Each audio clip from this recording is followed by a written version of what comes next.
What's up, y'all? Kofi Kingston here, and I would love to have a drink with Wrestling on the Rocks, depending on what that drink is, preferably non-alcoholic, you know? How's it going? Healthy Warrior Shane. Soda. I would love to have a drink with Wrestling on the Rocks. Maple syrup. Fella. I would never have a drink with Wrestling on the Rocks.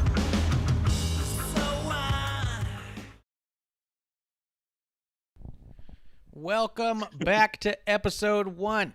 That's right, it's Wrestling on the Rocks, where every show is the first show, because we don't move on till we get it right. And that is one thing we have not done well, is get the show right. Guys, I'm at Ref Marsh. This is at WOTR, the show. With me today, as always, Miss Amanda Jayne. Say hello. Hello. Waving with a wing.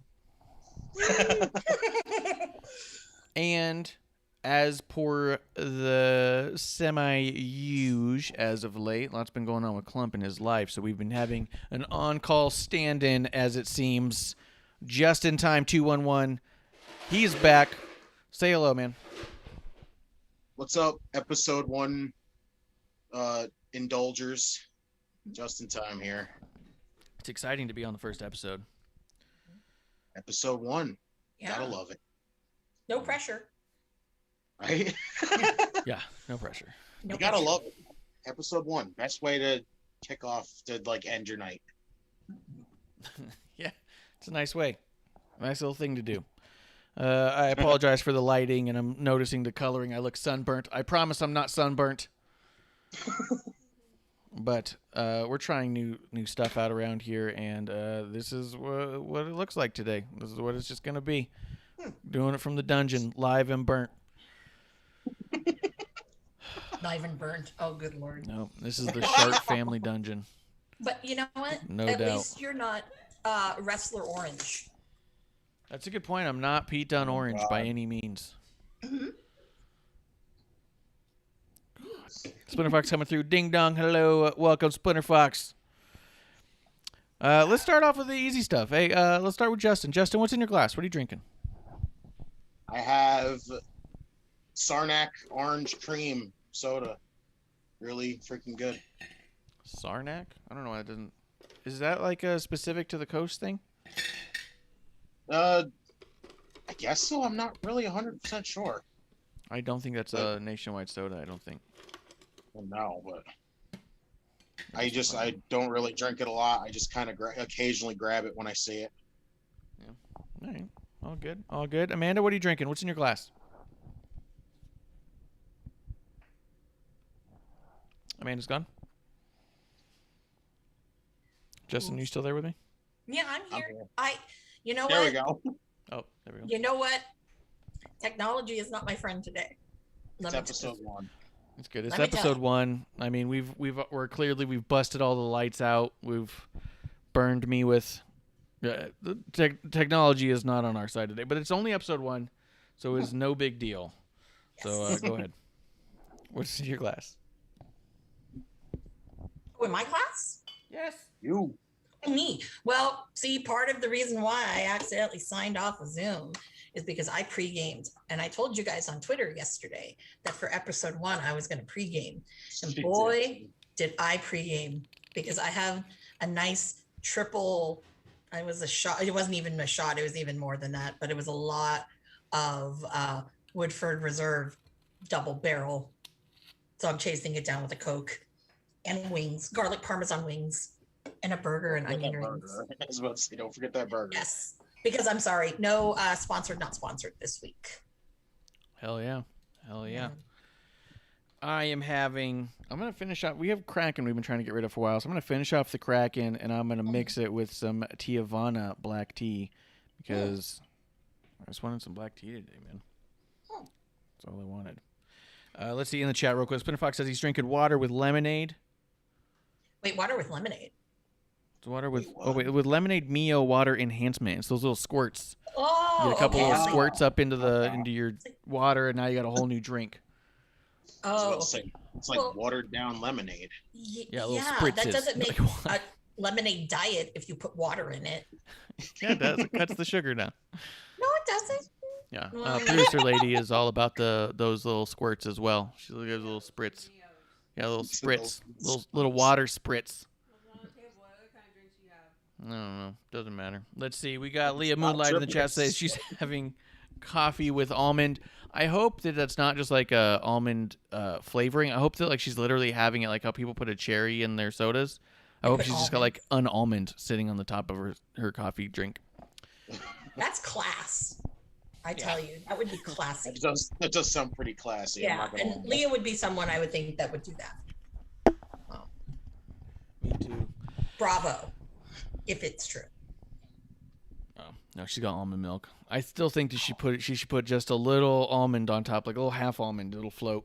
Or guys, almond cookie. You know, an almond cookie. Garnish it. You know, put it on the. Bite it out like a lemon and put it on the side. You know. Or those cookies where you get at the restaurants where it has like it's like almost a sugar cookie with an almond in the middle. Yeah, the Chinese restaurants. Mm-hmm. Yeah, I couldn't remember where I got them. I just remember I used to see them every now and again. Chinese restaurants. Right. Yes. Guys, let's do some housekeeping. I mean, as long as it's early, as long as we're still not drunk, while I can still remember it, let's talk New Wave Coffee. We have a sponsor. It's a sponsor, yes, sponsor, actual sponsor. We got New Wave Coffee, NOOWAVE.co is where you go to their site. They have given our listeners a promo code. Promo code CHEERS will give you an additional 10% off their already ongoing sale. They have a sale going on. I don't know for how long, but it's already knocked off like almost a third of what it would be to get whatever product you're looking for. To be honest, they got coffee, they got mugs, they got shirts, and they also have a subscription service. So much like how you can get your razors shipped to you every month or so or whatever, they do have on their site you can order a bag of coffee however often you need it. They have like I think weekly, bi-weekly, and I think every 2 months, and then every 1 month, I think are the 4 subscription services they have. And the 10% off promo code CHEERS does apply now to subscriptions. You don't get 10% off the entire subscription. You get an additional 10% off the first bag in your subscription.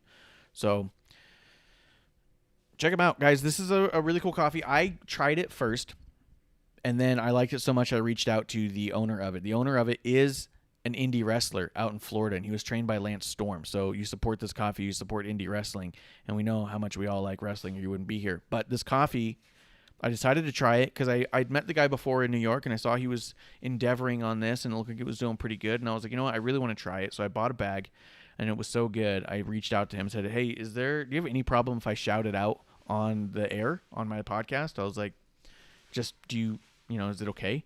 He said, not only is it okay, he goes, I'm going to go ahead and sponsor the show. Let's just do it. So this is what we're doing. It is specialty grade coffee with L-theanine and raw cacao for productivity and creativity. So this promises to give better energy, focus, and mood more so than a regular cup of coffee while decreasing the negative side effects like anxiety and blood pressure. And I'll say that having had some of this, I felt it different. So check it out, guys. newwave.co coffee. Spinner Fox says in the chat, I don't like indie wrestling. Not true. I don't like shitty wrestling, so I don't watch AEW. I do like indie wrestling. Jeez. Some of it shitty, not all of it shitty. Well, You know, if he wants to come in swinging, I'm going to strike back. Damn. Dang.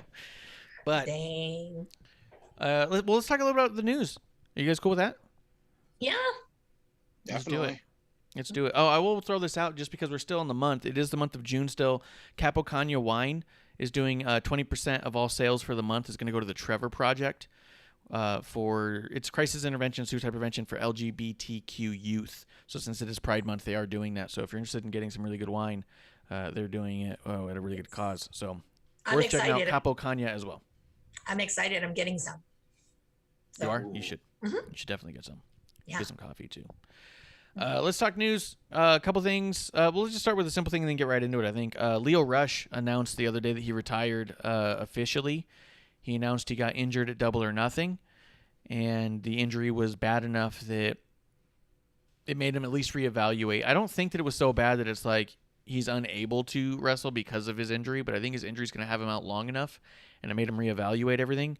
So he's decided he's just not going to come back to wrestling. That's it. That's the end of it. However, in his same 2 posts about how he's definitely retiring, he also put his email and said for future bookings, reach out here. And you're like, well, the fuck? So I'm a little confused, but he says he's definitely done with wrestling. We'll start with Justin. What do you think about Lio Rush retiring, man? It definitely surprised me. He's so young to be retiring, and I still think he had a really bright future ahead of him, but if he really wants to call it like here already, he does still have his music, and I think that'll still help. He'll still be fine doing that. I think his music's not really that bad, honestly. Yeah. I listened to his new album when it came out, and definitely great. Yeah, I thought it was interesting too, because I even figured with an injury, he's the type of dude, I think, that if he refocused his career goals and refocused his energies, he could be, not that he already is or anything, but that he could be the single best manager that wrestling has. You know what I mean? He did such a bang-up job with Bobby Lashley. He might not be the best manager of all time, but he was doing such a good job with that. It makes me think, like, oh, if he focuses energies on that, the same way he focused it on just wrestling, I think he'd be unstoppable there. Amanda, what do you think about all this? Well, this isn't the first time that he's retired. True. Probably not the last. So, yeah, it's kind of shocking. But for me, again, alarm bells go off because yet another person has been injured at AEW. Yeah. And I'm like, is Tony Khan aware?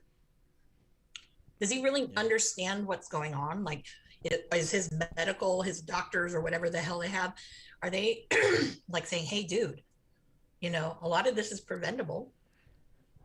It seems. I didn't see the spot where it happened, but yeah. But Lio Rush, though, I know whatever he's going to do, it's going to be fantastic. I did think it was a little carny and funny that he did, say for bookings, for future bookings. So I think for now, he might be, hidden for a little while, and you never know. He might pop up somewhere. Most likely, probably like GWC, the Game Changer. I mean, but if he doesn't, then, wish him well, because he was a really great one, and WWE really kind of missed the boat with that one. There was a lot of opportunity, but it is what it is. So. Yeah, I mean, a lot of stuff is just rumor anyways, because I believe that when Lio Rush was let go, there was a lot of talk about backstage stuff. There was that stuff he had going on between him and Mark Henry.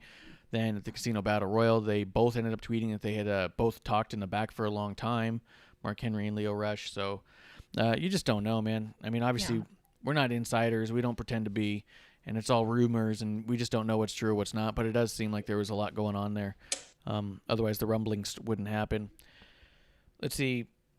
Spinner Fox is saying Warrior Wrestling was fire in GCW too. He says broken collarbone, was it? Yeah, that sounds right. He put up an x-ray too and said, didn't he retire once before, which we just talked about. He definitely did. And he said he was doing so good. GCW, MLW, NJPW, and AEW, so much money left on the table. Jeremy says, I was pretty disappointed he decided to retire after such a disappointing showing in the Casino Battle Royal. He lasted maybe 2 minutes and he was gone. Maybe the injury had something to do with that. I think it's possible too. He could have hurt himself and just said, fucking him out. Like I said, I didn't see the spot. I didn't see anybody replaying the spot. I didn't see anybody go, oh, look, this is where it happened. So I don't know if it was like right at the end or not. Maybe it happened when he fell out. Maybe that's why no one's found a clip of it. Maybe when That's what I was thinking when they got eliminated, that he might have hurt himself. Yeah. I agree with you, though, that it does seem like I read somewhere that there hasn't been a single AEW show without injury yet. Really? Yeah, but I don't That's an know. interesting statistic. Yeah, I don't know if it's kind of exaggerating. I don't know if it's I'm just saying I did read it somewhere where someone said that from what they've seen, there's been some injury of some sort in every single episode. Whoa. Yeah. Interesting. But I don't know if it's true or not, but I would say that if the conversation's there and we don't know if it's true or not, if there's no way that you just say there's just no way that's true, then there is a problem. And it should be probably addressed. I mean, even if it is more often than not, that's not good. So I do think there's something there. But let's circle back on a similar but different topic. Splinter Fox was talking about it. Warrior Wrestling happened this past weekend as well. Or was it? It happened right before Double or Nothing, actually. So I think a weekend or two ago. And I did hear it was absolutely fantastic. I saw a lot of photos from it. Something I thought was super notable out of it because right before it as well, Kylie Rae made her debut in NWA and reportedly has signed a contract with NWA. She defended her Warrior title at Warrior against Holiday and retained. She was originally scheduled, I thought, to have her last title defense against Thunder Rosa, but then that suddenly changed to Holiday, and then she won. What do you guys think? Because this is, as much as I'm happy to see Kylie Rae back, I am hesitant to get invested in Kylie Rae because she's left so many times. So it's almost like take it for what it is. Every match is a gift, but I don't know that I can invest myself emotionally, depending on. However, before I throw it to Amanda, I do think the idea of her signing with NWA is probably really smart. If she has left because of the pressures, which there's been a lot of rumor about other stuff, but ultimately the only thing that seems consistent, the only thing that she keeps bringing up is her own mental health and anxieties. So if the pressures of doing Impact or AEW are the things that were getting to her, NWA films like once a month for a weekend. So maybe that's actually perfect for her. Maybe she can, show up, do a couple of days of recording, and then go back and readjust and reevaluate and, take care of herself. So it might be really smart to be part of NWA. I do think her having the Warrior title is in her hometown. I believe it's in Chicago, which makes it also easy to say maybe she doesn't have to travel to be defending that title. So could be why. Amanda, what do you think about all this? I'm just throwing out a lot of conjecture here. Apart from being just generally happy for Kylie, I've said what I've said. What do you think? Yeah, I agree with you. It's hard to invest in somebody they've come back and then they go away again. Same reason. Not to mock anything that she does, but it's hard to kind of sit there and I don't want to get attached to something, a storyline or whatever, and then she's gone again. But I do know that she was wrestling for freelance over in Chicago as well. I think she did maybe 1 or 2 dates, but with Warrior, I can see, okay, yeah, you're going back to these promotions that are kind of a comfort zone because you're at home and you're not really traveling. So, and I think with NWA, I mean, that's a really great fit there because, it's something that, I don't think would be, it's not a pressure cooker of women, because when you get a lot of those women together, ooh, I'm pretty sure it's probably, it's not always the best place to be in, especially if you have some mental health issues. So, so I don't blame her, but I do think that, it's hard. It's great to see her, but it's oh, is something going to happen and you're going to go away again? So that's the hard part. She is so good. And if performing once or twice a month is really what it takes to keep her in the business and wrestling, because she's so good. Yeah. I don't know if it's come out yet. We haven't said anything negative yet about her. We've only expressed concern about her leaving us again. Because whenever she comes back, we love it again. We're like, oh my God, she's back. And then she leaves and we're heartbroken. And it's I don't know. So she is so good that it could be absolutely smart to anchor a local promotion and the NWA women's division around someone like a Kylie Rae.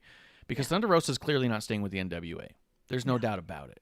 She is not staying in NWA. AEW just putting up an official Thunder Rosa t-shirt.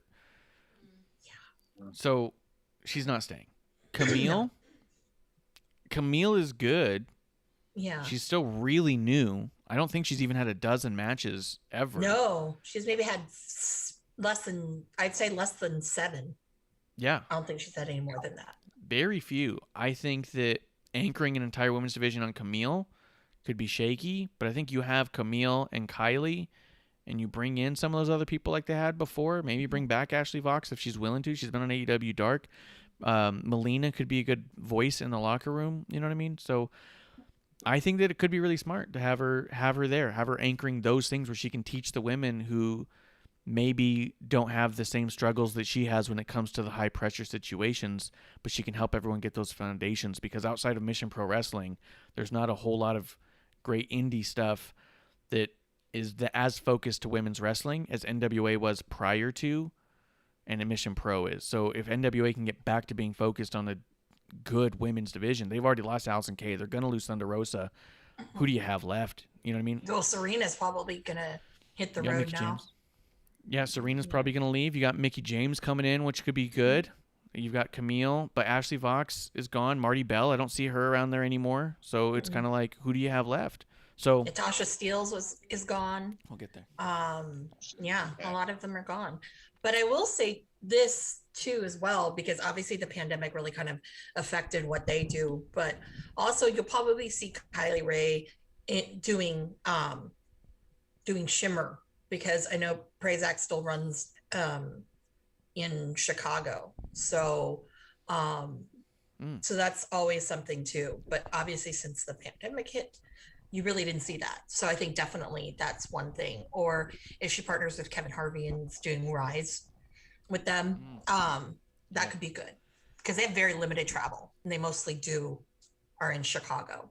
Every once in a while they're in like LA, or they're in New York or whatever. Yeah. And I do think Kylie's the type of talent who, without having to change an entire business structure, she does seem worth bending over backwards a little bit for, if you can make it work. If you can fiddle some things to make it work, I think you do for a talent like her. Justin, what do you think about all this? We haven't heard word from you yet about Kylie Rae. I don't even know how much you know about her. I mean, I've seen Kylie Rae enough. I've seen a lot of her. I've seen her Warrior Wrestling stuff. I've seen most of the indie stuff she's done. Even when she was with AEW, she's great. It's like you guys said, it's hard to get invested in her when it's like, is she going to end up just leaving again? Is she going to break up with us again? I said, is she going to break up with us again? I really like Kylie Rae. I hope that it doesn't come down to that again, because she's a great pickup for any company. And I think NWA is a great place for her, because like you said, there's not too much, like, they're not like taping a lot. So it's just like a couple shows here and there, and then you get like a breather, and then it's back to taping again. And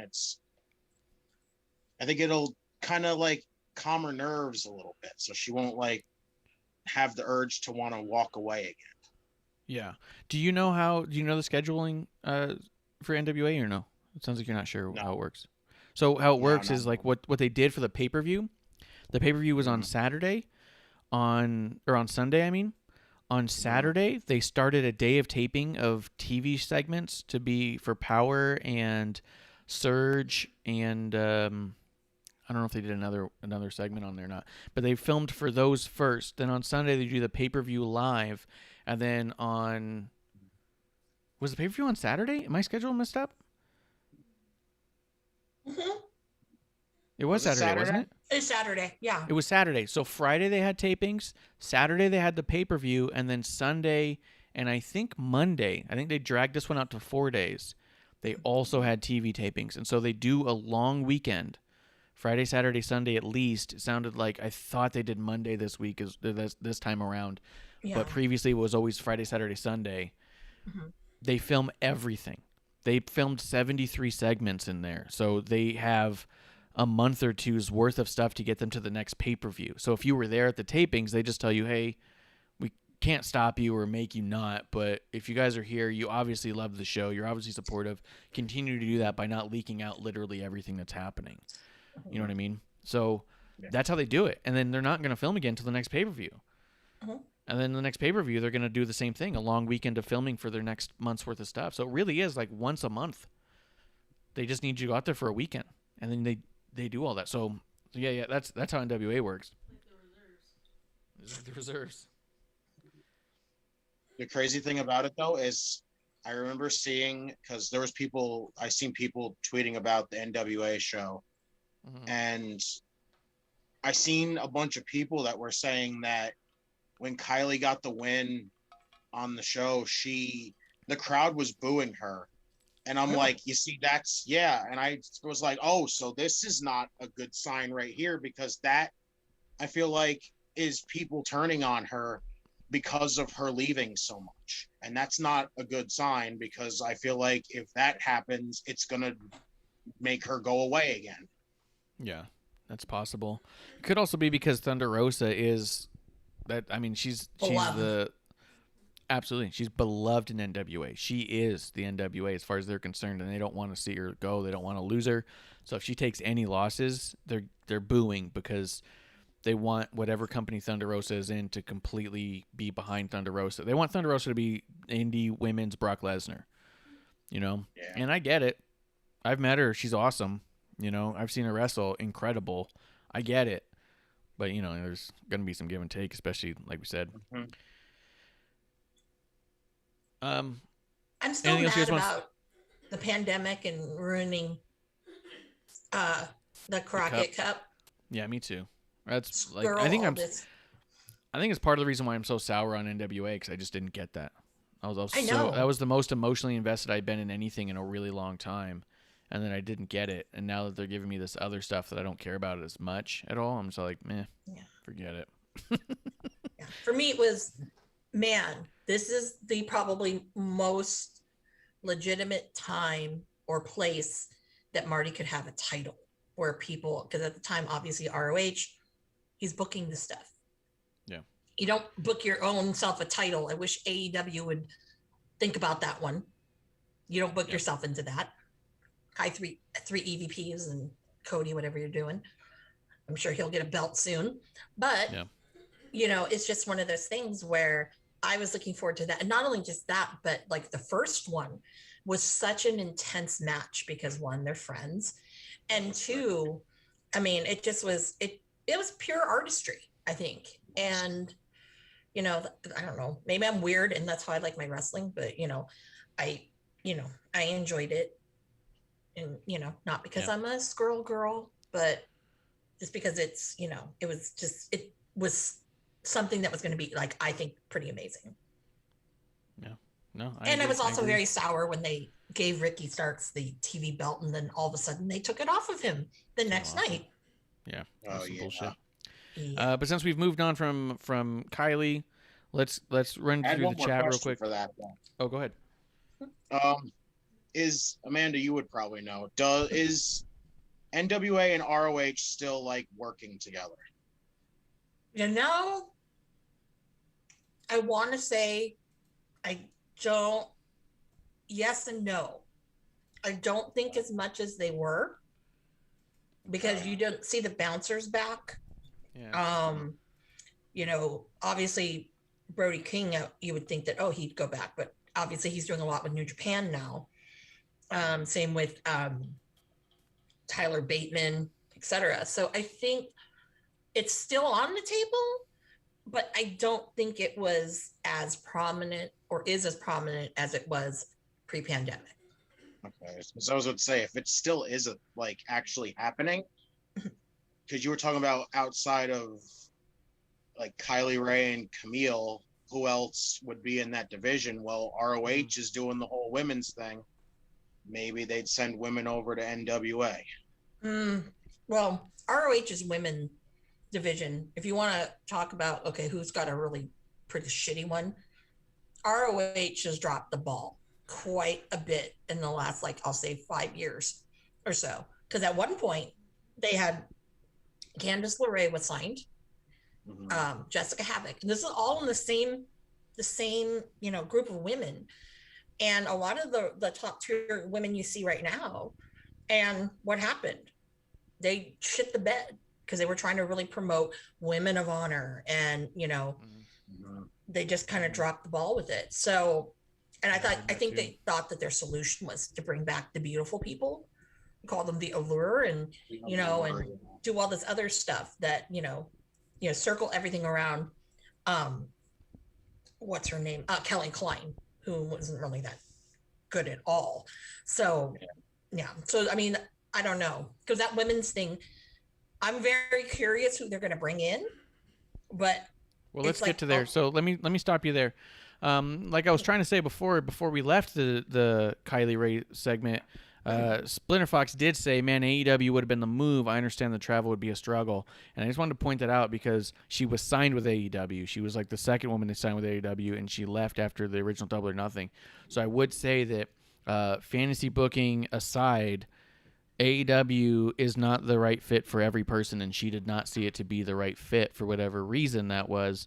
So I don't know that we should be defaulting everything to this person should go to WWE or AEW. There's a lot of factors to play here, and I don't think that alone is enough just to say because I want to see her with somebody. So she made the decision that was not the move. He does say this. So what you were starting to get into, Mickie James is back. She showed up, and she said that the NWA is going to put on an all-women's pay-per-view called Empower with all the R's. Mickie James also took to Twitter that same day that they made that announcement and said, hey, we really need some women's talent to make this happen. Please reach out. Here's my email. They don't have a plan, and they don't have the talent. So Splinter Fox does say, I'm all here for the NWA all-women's pay-per-view. I hope that if the rumor is true and get, like you guys are starting to say, Impact, ROH, AEW talent on the card is going to be amazing. And that's what I agree with and what I hope for. I hope it's a women's super show from all the different organizations. And he does say, I see Ruby going to NWA, even though I want her in AEW. Ooh, that's a nice landing spot for her. Yeah, I don't think I have a problem with her in either one when I think about it that way.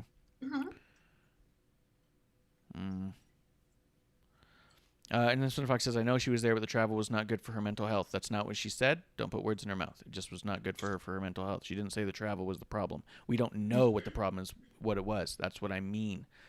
We all want to pretend we know what's happening backstage at all these things, and we don't.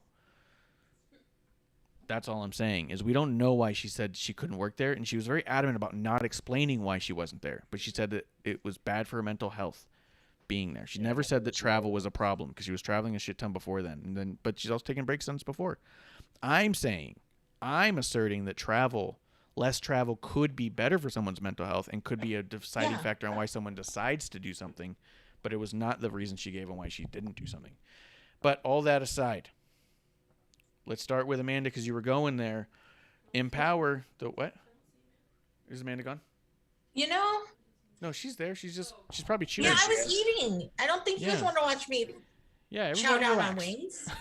It was not very feminine. Oh, come on. Yeah.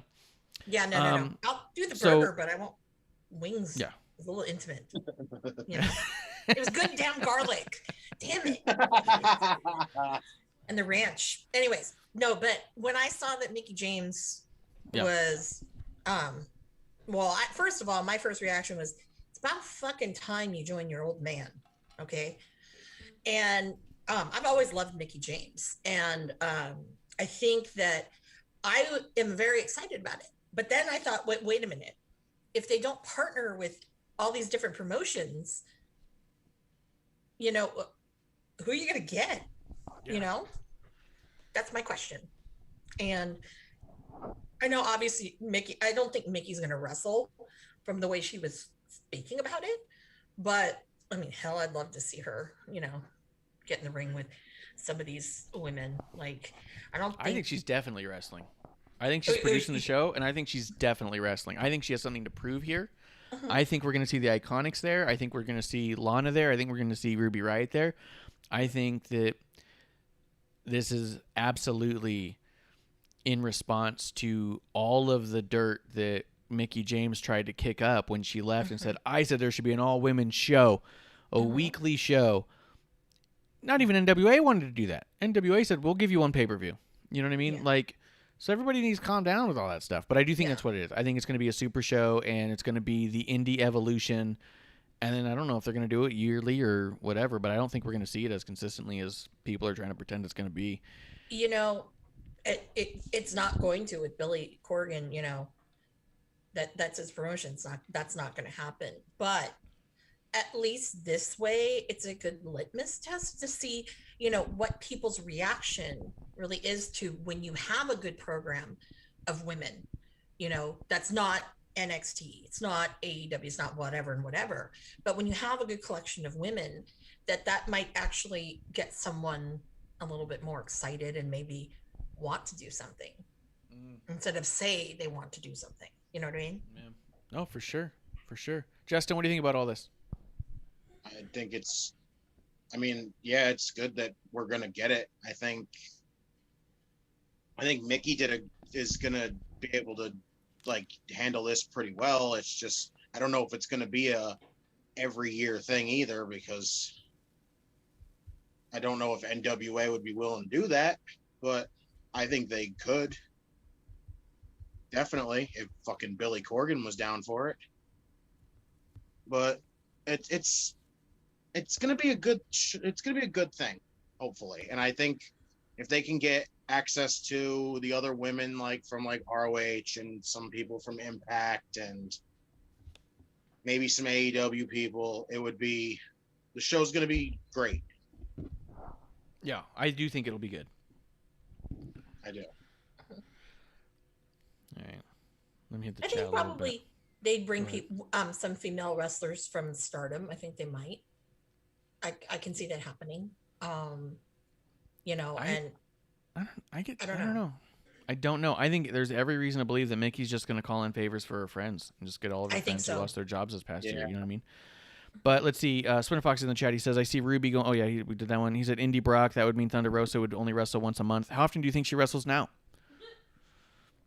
Secondly, is that the only thing you know about Brock Lesnar? Because I could tell you there's more to the character than how often he wrestles.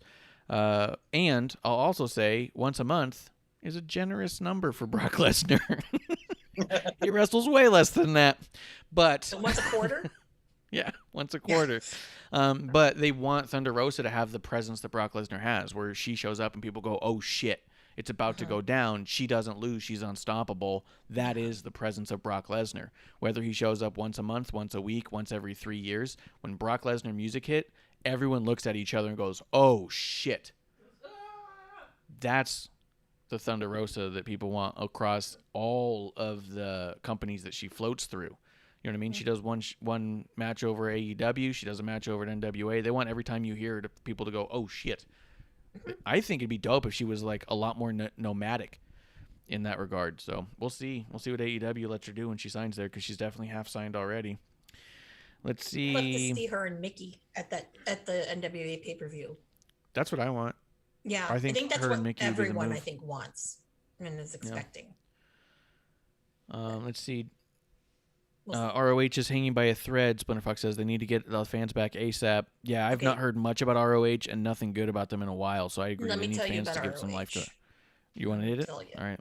All right, hit it. Let me tell you. Yeah. Anyways, ROH kind of, I think, with the whole pandemic and the Me Too movement and cancel culture, they really kind of dropped the ball.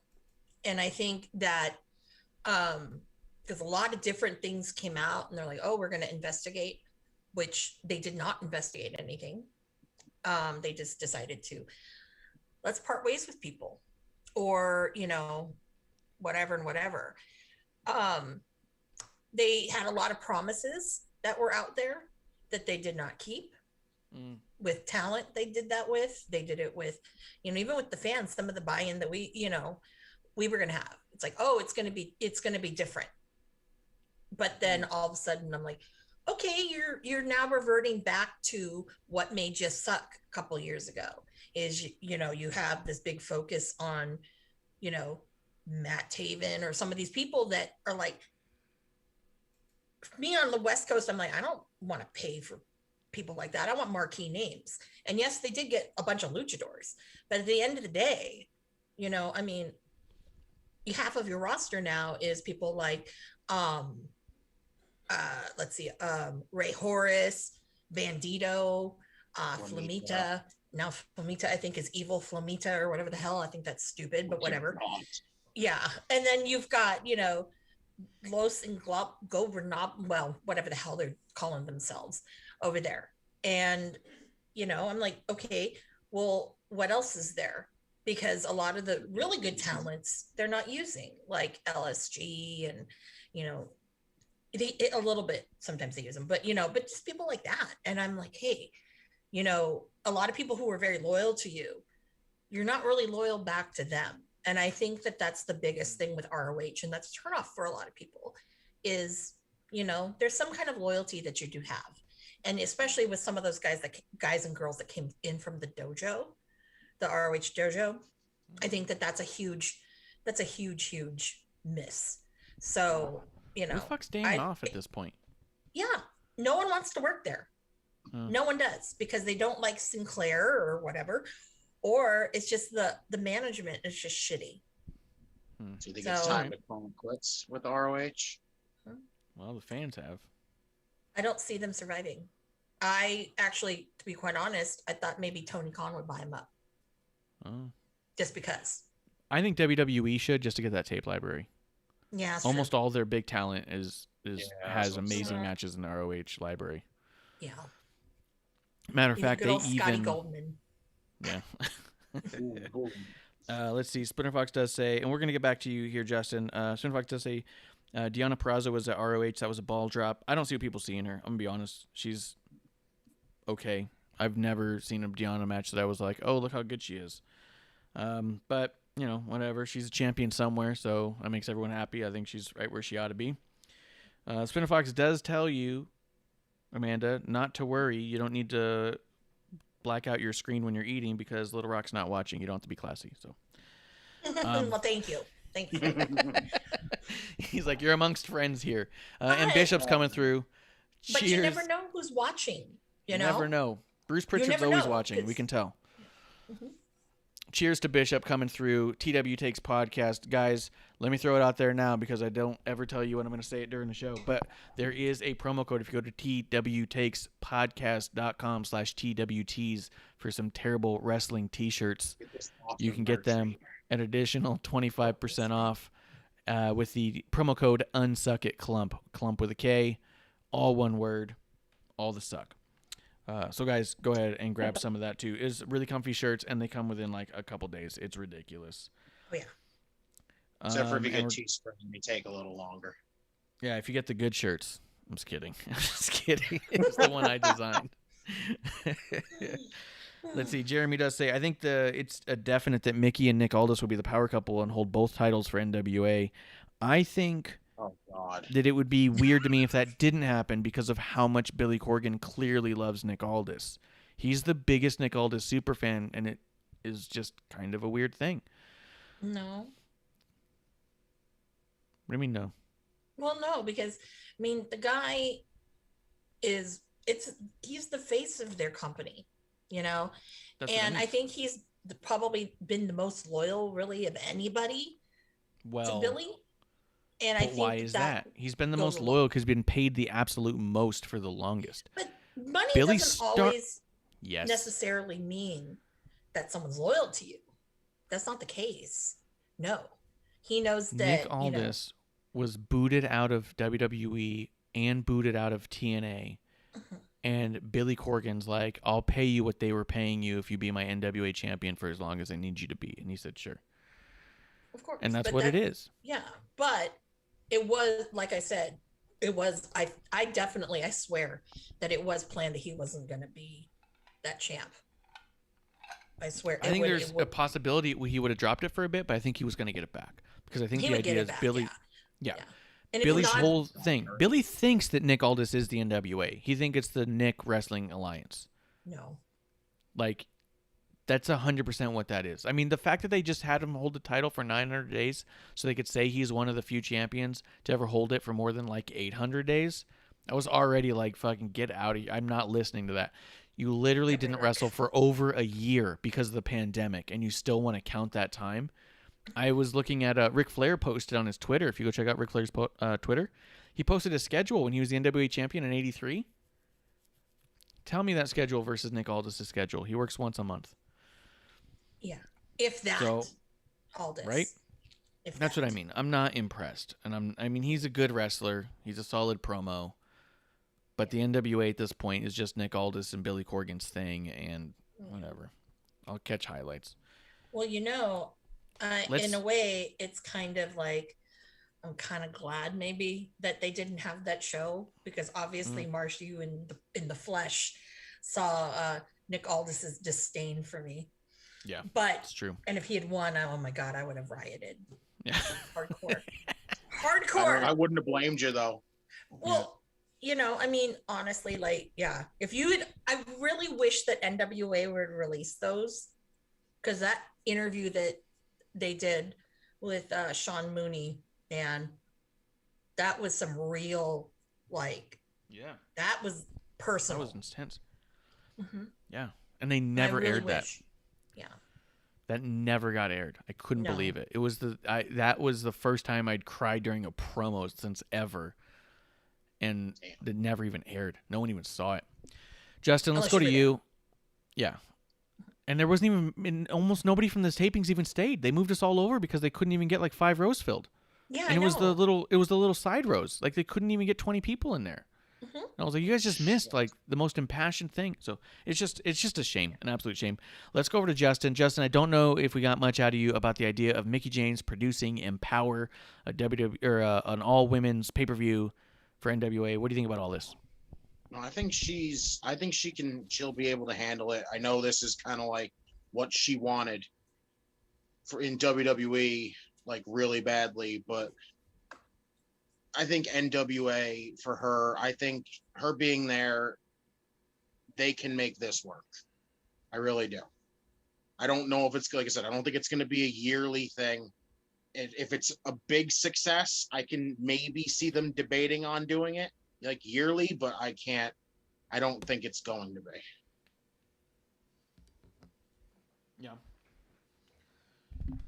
Yeah. I agree.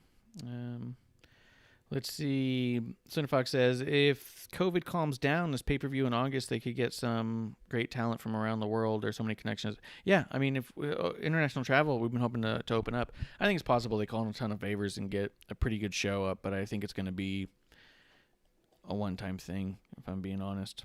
Or at least one-time huge and then second. Pick up if they do. Yeah, it might be a yearly thing maybe, but we'll see what happens with it. Could be really cool. Could be fun. He asked if I watch Dark. No. No one does. That's the thing. It's YouTube. I guess I'm on YouTube right now, but no one's watching this either. What's up? Hey, Oh, Jesus. What's up? Middle finger. Hey, whoa. I'll give you telling you you're number one. Don't make fun of AEW Starks. That's what Dark is called. It's AEW Starks. Ask Excalibur, your favorite commentator. Spinner Fox and Bishop going at it again. They can't help each other. Let's see. That was teased. Rosa hit up Mickie on her tweet. Yeah, but Rosa hits up everyone. But I do think that they're going to go for the thing. Oh, he's saying in ROH we have LIJ, Danhausen, Flip Gordon is stuck there. Okay, no. Flip is trapped. Yeah, but also that's Flip 3 people. Flip's trapped there? Yeah. Yeah. He signed a pretty big contract. And yeah. Nice. Everyone knows that once it's done, we know where he's going. Yeah. And Fox does say Billy told Nick if he wanted to leave during the pandemic, he would understand because he was going to lower his pay, and Nick stayed loyal to him. That was on a podcast. Nick talking about it came from the horse's mouth. Yeah, I heard that.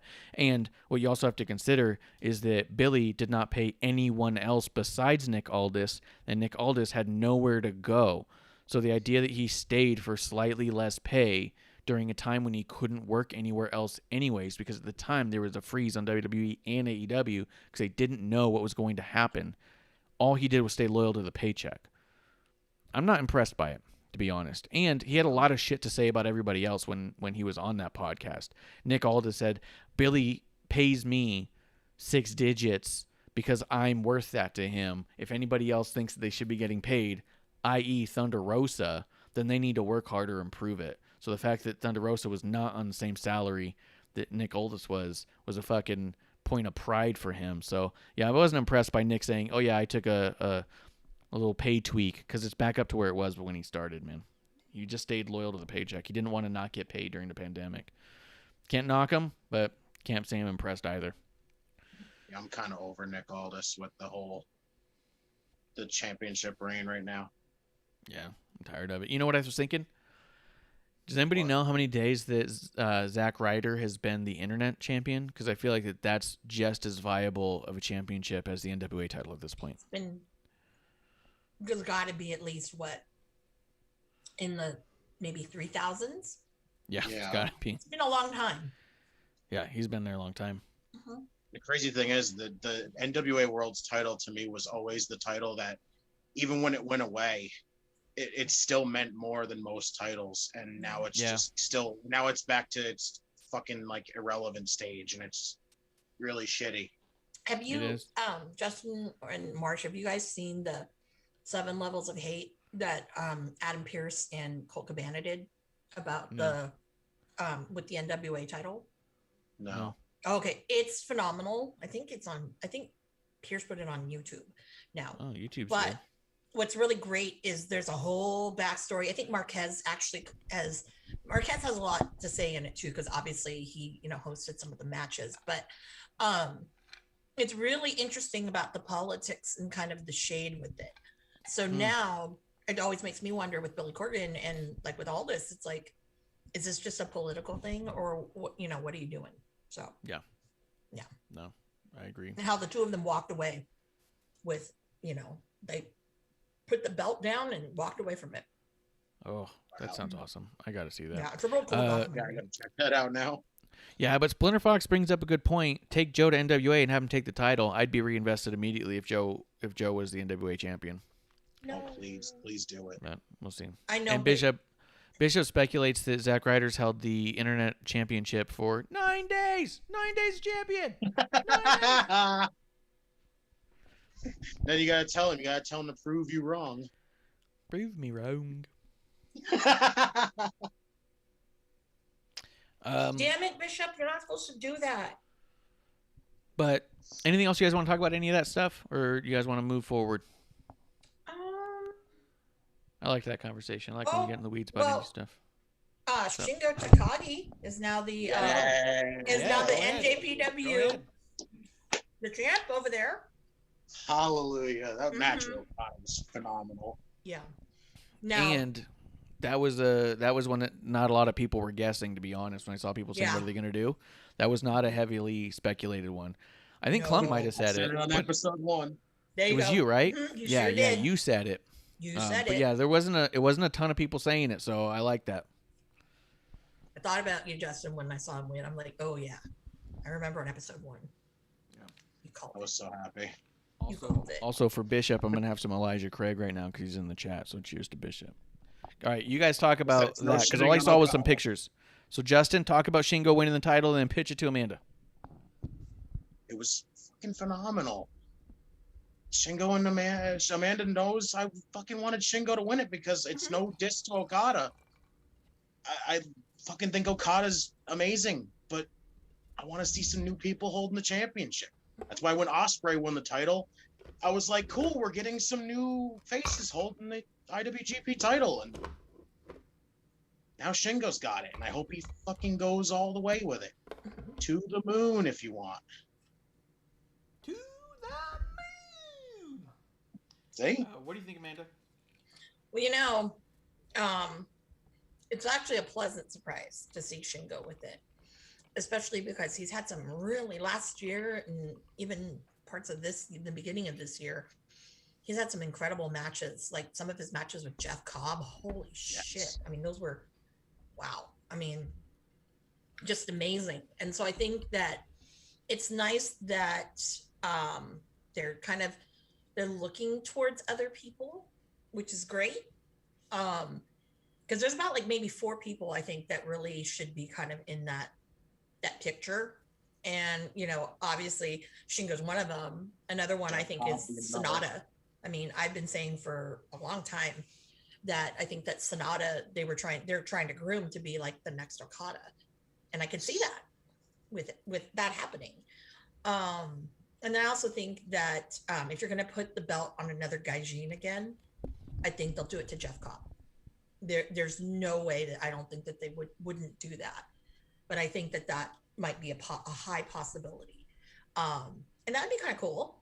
And then I think the last person, if anybody, I think who probably will get that belt again, and I kind of see that, there's a lot of things that go with it. I think that you're going to get Suzuki getting it. And the only reason why is because, Murder Grandpa can go on forever, but let's face it, is he going to?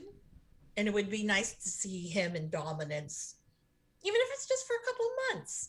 It'd be really cool to see a program like that. So Suzuki wins the title at all, I'm going to be so freaking happy. I would just love to see him and Shingo again. Oh, yeah. Oh, my God. Amazing. Amazing. And then also for you Shingo fans, Bola, I think he wrestled Ilya Dragunov, I think. Or they tagged together. Yeah, you got to watch it. Bola, the last Bola that would happen, which was, 2019. Check it out. Dragunov and Takagi. Yeah, just think about that one. It was like, whoa. I'm loving the thought of it. Yeah, no, I mean, it was amazing. Like that Bola in particular. I mean, damn, you get Bronson Reed on there. You get Dragunov. You get Walter. You got Toothless Tim. I thought that was hilarious on NXT when they said that. I fell off the bed. Okay, I was laying on my stomach and I rolled off the bed because I was laughing so hard. Like, that's the best. I need a shirt now. But it's a good one to watch. Yeah, awesome. Let's see in the chat a little bit. Spinner Fox says, we all know. Oh, wait, hold on. Where you go? Dragon says, how many years does Flip have on his contract? I don't think anybody does know, but probably 1 or 2, I think. Flip had, when he signed, I thought he signed like a 3 year. When he re-signed in 2019, it was 3. Yeah. So it's got like another year or so. Let's see. He says, we all know what's going to happen. Ospreay's going to come back and take the title back. He goes, or it's going to go to somebody like Jay White. Let's see. He says, poor Cinda. They keep teasing him and never pull the trigger. What do you guys want to say about that? Wait, what? Cinda? That's what he Cinda. said. I don't know if it's misspelled. Is it supposed to be something else? Sonata? Oh, it could be Sonata. Could have been an auto Simba. correct. What does the Little Lion King have to do with it? Could have been an auto correct. Sonata probably. It could be. What's in your glass, Splinter Fox? Yeah, exactly. What's in your glass? How's that lemonade treating you? Yeah, it's not diet. Don't mix it with water. Okay, but no, I think there was a tease that we kind of saw when Evil left LIJ, and I think that I personally thought that if anyone's going to leave LIJ first, it would be Sonata, because he's kind of the one who's like in the background. He's kind of ignored a little, and then there was some tension. When was it? New Japan Cup, I think 2 years ago, maybe, where he wasn't doing the little fist thing with Naito and everybody. Mm-hmm. And I was like, oh shit, it's happening. I'm telling you people, it's happening. And then it didn't happen, and it was Evil. And I'm like, what the fuck? It totally got me, New Japan. But it could happen. It could happen, but I thought it was going to happen a lot sooner than it's going right now. I mean, Evil's turn still surprised the hell out of me. I never expected that. When they threw up the fist, he threw up the too sweet on it. I went. Yeah, I was like. No. That was me. I can't watch that, at night, like live, because I wake up in the neighborhood when things like that happen. It's so weird because Evil and Sonata together are so great, and it's so weird to see them apart now. I know, it's creepy. And then when watching them wrestle each other, it's like, oh, still great though. It's great, but my heart hurts. So, yeah. Sonata's closest to me when he was world title to me was the G1, when he had that almost time limit draw with Okada, and that was my convincing that 59 minutes and 37 seconds of a 60-minute match. That was unbelievable. And I was like, that right there was, you should have pulled it on Sonata. Mm-hmm. Yeah. That was another time I thought they were going to do that too, but Jeremy does say in the chat he thinks NJPW needs to get the U.S. title off of Moxley. He's just sitting there doing nothing on Moxley. Yes. Yeah, I agree entirely. Yeah, it's done its thing. You know, if you want to put the U.S. title, put someone who's in the New Japan USA, let one of those guys have it. Yeah, I was going to say I actually would rather the reverse. I think Moxley should leave AEW and go to NJPW full time. His presentation in NJPW is just better. And it's more better. Yeah, honest. the Death Rider, yeah. Death Rider is just better. It's more true to what he seems to be doing most of the time. He feels more free to do stuff over there. I feel like he still gets wrapped up in goofy shit over at AEW, which is probably goofy shit he wants to do. But I feel like in NJPW, he's serious, legit. I feel like even his style is more gritty in NJPW. Yeah. So I'd like to see him just full-time NJPW. I'd watch a lot more Moxley if he was. But that's just me.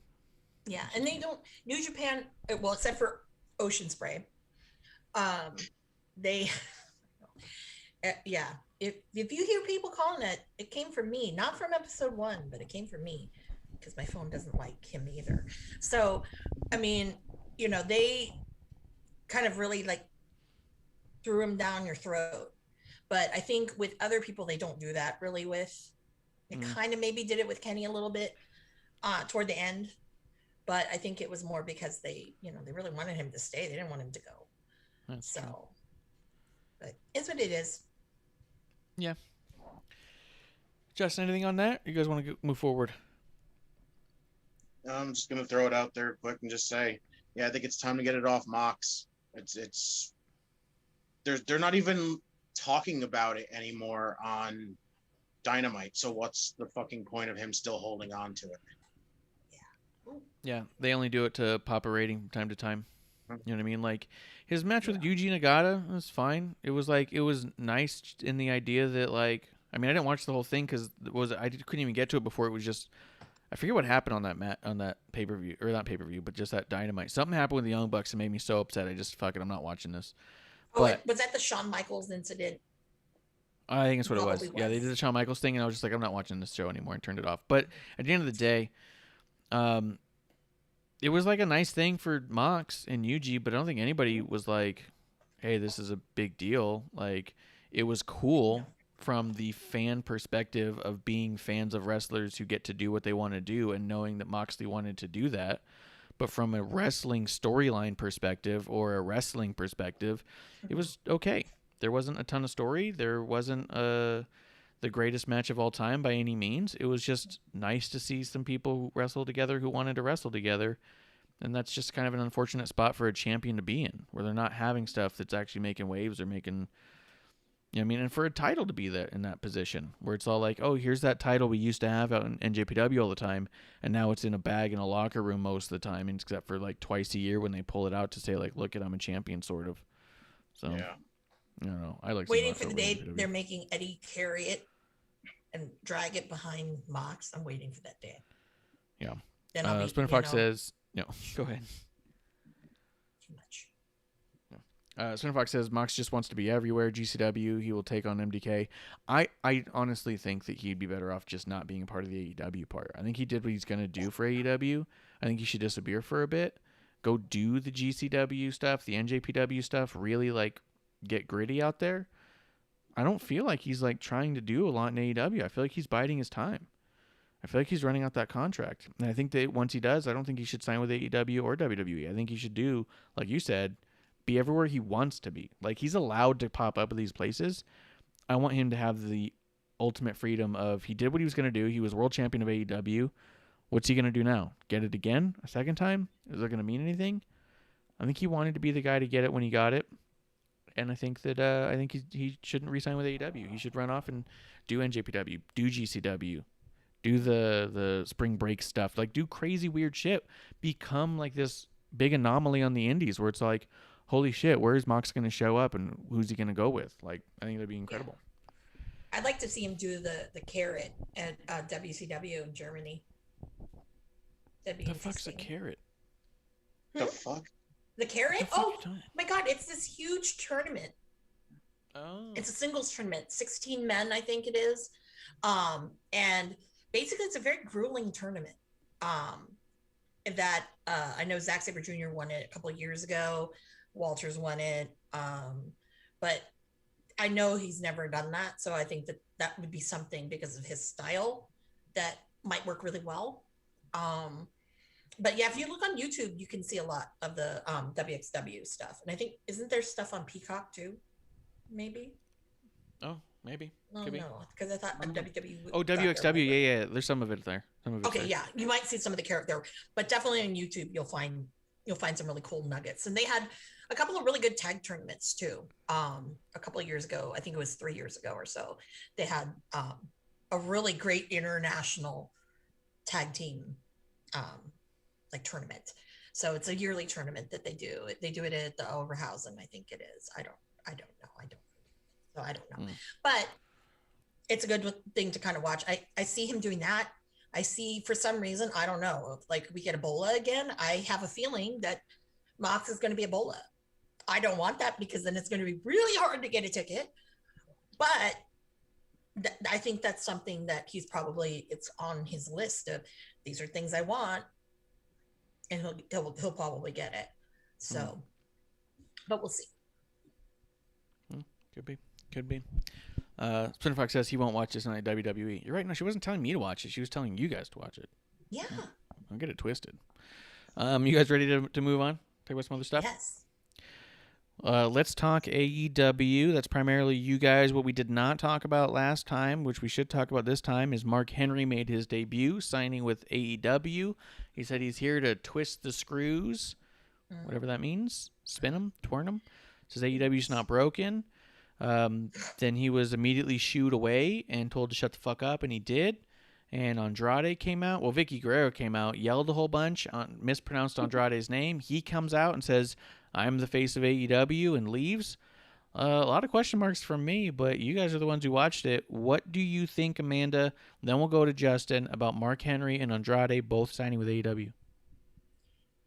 Mark Henry is kind of a surprise, to be honest.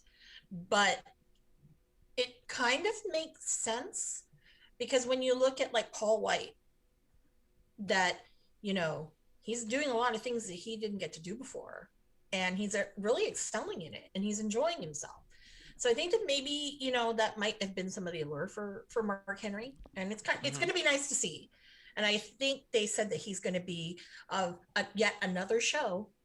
He is going to be one of the commentary guys on that, just like how Paul White's doing Elevation. So, but this one's on TV. So, March, you might have to give it a try. That's good. It's not internet, That's good. Whatever. But Andrade, I am not surprised with that one at all. To be quite honest, that wasn't shocking. Because everyone's like, where's it gonna go? I mean, I'm sure ROH tried to, lure him with money because of what they have over there. But it's like, dude, you're not like, the American version of AAA, So, yeah, I think that's a big part of that. So, it'll be interesting to see what they do, and especially if they, I don't know if what they're gonna do. Is Tony gonna drop the bomb? Did he open his checkbook really wide? What's going to happen? But then again, now that all these other people got released too, now he's going to have a field day. But he's insisting that he's signing a lot of these people that were on, the internet wrestling. But I don't know. That remains to be seen. Bishop's in the chat. He says that Mark Henry said he's going to be... He's going to be doing a lot more stuff backstage. He said he was on Oral Sessions podcast, which I tried to listen to that podcast a couple times, but it wasn't as what I was hoping it was going to be, so I just don't listen to it. But he said that Mark Henry was on, and he said he was going to do everything that Bishop mentioned on the last week that he was going to do, like brand ambassador type stuff. And he says that he's going to make talent watch matches and tell the Young Bucks to make sure nobody super kicks before their match, basically force psychology, which is also funny because this just in, he's not the first legend to go there and say they were going to do that. So we'll see what happens. There's a reason there's a number of legends who were there who don't seem to be on screen like they used to be, or who you haven't heard, who were very vocal about how happy and excited they were to sign there and have been less than vocal since they've got there. From what I've heard on other podcasts and such, from people in the business, not just fan podcasts, that a lot of people go there with the hopes of like getting stuff across, and are constantly being told that these old folks don't know what the hell they're talking about, and they're going to do whatever they want to do anyway. So we'll see what happens as far as that goes. Justin, what do you think about Andrade and Mark Henry signing? Mark Henry, I was so skeptic about it first because all I thought was, oh, great, another former WWE guy. You know, we're not going to fill our roster with ex-WWE guys, but, you know, but Hey, we're filling a roster. If he's not going to be like a main like part of like wrestling, if he's going to do like backstage stuff and he's going to be like an ambassador for the company and stuff like that, fine. Yeah. Go ahead. But Andrade, again, it was really obvious he was going to end up there. And the debut was fucking flat to me. So many people kind of just looked at it like, what the fuck? Who's this again? Like, but it was a weird way to intro him, but you know, he's there now, which is cool. Andrade to me I've seen this, and I told my brother, me and my brother had a whole discussion about this because I told him this, and he freaking was like, what the fuck? So there was this shit going around that Andrade apparently in WWE wanted full creative control and the option to veto his losses. What? Yes. How did I do that? When the hell does Andrade think that he's that high of a fucking superstar to get those odds, like, at all? Yo, Bret Hart made sure that would never happen again. Like, that was just, like, when I seen that, that's bull. That is fucking bull. Andrade he may be a great talent, but he's not that fucking big of a name to get the freaking rights to be able to have creative control and veto his losses. Like, no. The veto the losses one was the one that was absolutely wild to me, because I was like, I could see every single wrestler trying to say they want more creative control. That makes sense for them to try to negotiate some level of creative control. Just say, I'm going to be the final say on if I lose or not. Get the fuck out, Hogan. Guess what? There are no Hogans anymore. Not like that. And I'll tell you, Bret Hart, the whole Montreal screw job, I don't know if you guys have heard of that or not. That only happened because Bret had the ability. His final days, it was it 60 days or 90 days? I believe it was a 60-day window of his final 60 days. Yeah. He had creative control on how he exited the company.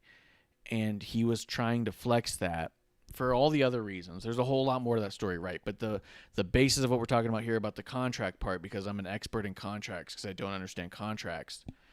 He had the 60-day clause that allowed him to have creative control on how he left the company. He was flexing that. Bada bing, bada boom. We ended up where we got. The idea that anyone's going to say, I'm going to veto my losses, no. Like, that's like a non-negotiable. I don't know how you even walk in. Like, for one, ballsy. That's cool. But you're going to walk into a fucking meeting with talent relations or Vince McMahon's office and say, I'm not re-signing unless I can say yes or no to all the losses that are put in front of me. I feel like that's a really easy, okay, well, then you're not going to work here. Like, I don't feel like that's even partially a conversation. But apparently, he negotiated some of that with Tony, because even Tony said no to that. Mm-hmm. But something along the lines of Tony giving him, like, input some on kind it. Of creative control, as far as he's got creative control, and then there was something along the lines of him being able to, like, veto. I don't think he could veto losses, but he was part of the like there was something about it. Like, he could veto the pay-per-view ones, but not the weekly ones, or vice versa, or something like that. Like, it was a weird thing, and I was all like, "That is not how you run." If you have a vision, that's not how you do it. If you don't have a vision, then yeah, I guess fuck it. I don't care what happens. You know what I mean? Just wild. Reminds me of Dragon Lee. Dragon Lee. Wherever he wrestles at, is he? If he's gonna job for whoever, he picks and chooses who it's gonna be, or what? Yeah, you never know. He's notorious. Here's a great story. So our promotion here in San Francisco was brought back the King of the Indies because they were doing that years and years ago when Roland Alexander was still alive from Beyond Mat fame.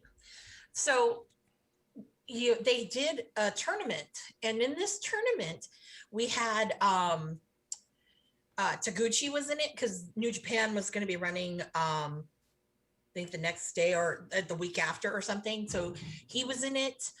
We had Dragon Lee, we had Jungle Boy, we had Jake Atlas, and I can't remember who else was in that one in particular, but those are the ones that I definitely remember. So with Jake Atlas and Dragon Lee were at the finals because we got a really great Jake Atlas Jungle Boy match. I mean, those guys always worked magic, and it was just wonderful. But it was very interesting that Jake didn't win, and like San Francisco is like his second home. I mean, I started watching Jake when when he just started wrestling, because he would actually travel up, to get get his chops in, or whatever they call it. So I swear, like, there was a lot of people who booed, because I was like, how the fuck is Dragon Lee gonna win this shit? And then the next year he came again and he won it again because he didn't want to job the people. And the only reason why I know that is just because that was the big thing. And then someone had told me that, yeah, that's who he is. He commands like who he can, who he will job for. And, he won't really job for anybody. I mean, he no-sold on that shit. When you watch Dragon Lee, he no-sells a lot. And it's just interesting to me because I think when he won the ROH, it was like his second appearance on ROH. And for whatever reason, he got the title. Then I don't know why. And it was weird because he was basically just walking all over everybody. So I don't know, but it is very true. I feel like if I was running the thing, Bola, I mean, you've seen it at PWG. I've seen it so many times with him and even in New Japan when they did the Super J Cup, he, I was shocked that he jobbed to ELP. I was shocked. Yeah, I just feel like that stuff's so wild. If I have a vision and if I'm a booker or promoter and I have the foresight of the long-term booking that everyone says that Tony has, then I don't let a talent come in and say that you can change that at your whim. Let's see. Bishop's in the chat. He says, I said in episode 1, if Mark Henry can't get them to use psychology, we will all hear about how difficult they are. If he can make it work, AEW will be better. I think that's also, I don't know now. I would say yes a year ago, but this past few months or so on Busted Open, they've been really overly nice and overly aggressive towards WWE, but overly nice about AEW. I don't know that he's got it in him anymore to talk this shit unless he's off contract. So we'll see. Let's see. He says, it's funny, the talent leave and we hear that story that Charlotte was forced off Mania because of Andrade, but it takes Pritchard 30 years to tell the WWE side of the negotiations. Yeah. I mean, I don't know what's weird about them. I mean, people who are sour are going to go out there and say what they want to say right away, but the people who are doing their business, they'll get to it when it's less relevant. Why wasn't it put on there that Andrade had those demands, and that's why WWE didn't keep them, not Charlotte stood up to Vince? Oh, yeah, that's true. Yeah, because that was out there that, Yeah. Remember, that was the story that they were putting out there. Charlotte stood up to Vince and said, if you re-sign him and all this stuff, and they said, well, then we're going to sit you out or whatever. Yeah, that's true. But then Andrade goes out there and goes, oh yeah, no, I was trying to get full creative control and absolute booking power of my own destiny. And be like, oh, well then yeah, you're hard to work with, so that makes sense. They didn't even give that to John Cena. So no, who the they fuck didn't give are that you? to John Cena. Yeah. And they gave it to Brett the one time, and then it went terribly wrong, and they're like, okay, well, never mind. And they also gave it to Brett because it was a 20-year contract, and they thought, you know what? It's gonna be down the line. It's not gonna be as important in that time. Yeah. So They could just have done happened it to to be what it CM Punk. And to be quite honest, it probably would have made the product a little bit better. But, you know. I don't know. I think CM Punk's an idiot. But all right, so outside of that stuff, Andrade's there. I would like to see, theoretically, I think could be cool, Andrade and Aleister Black as a tag team with Zelina as a manager. I know there's rumors that Aleister Black was cut inadvertently or too early and he'll be back. I have no idea about any of that shit. None of that makes sense. I'm not hearing from anybody I think is credible. But they to me, if I'm fantasy booking some stuff, I think Aleister Black, Zelina, and Andrade can make a hell of a faction. Yeah. Oh, hell yeah. That'd be wonderful.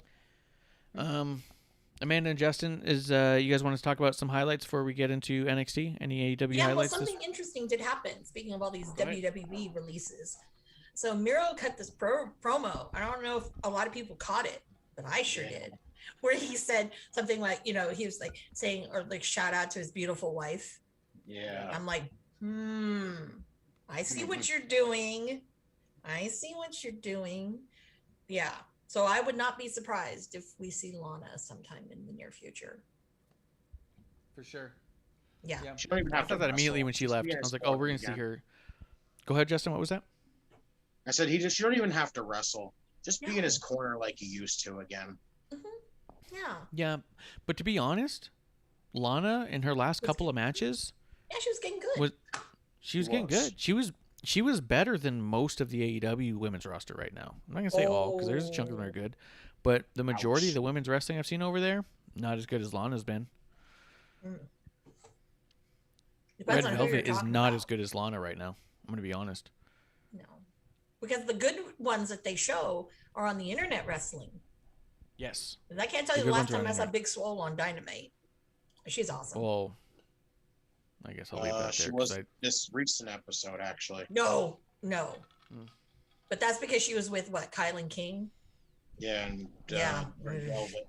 Yeah. Well, What's with I think to me what seems obvious that they'll do is Miro and Lana will go up against Kip and Penelope, Mhm.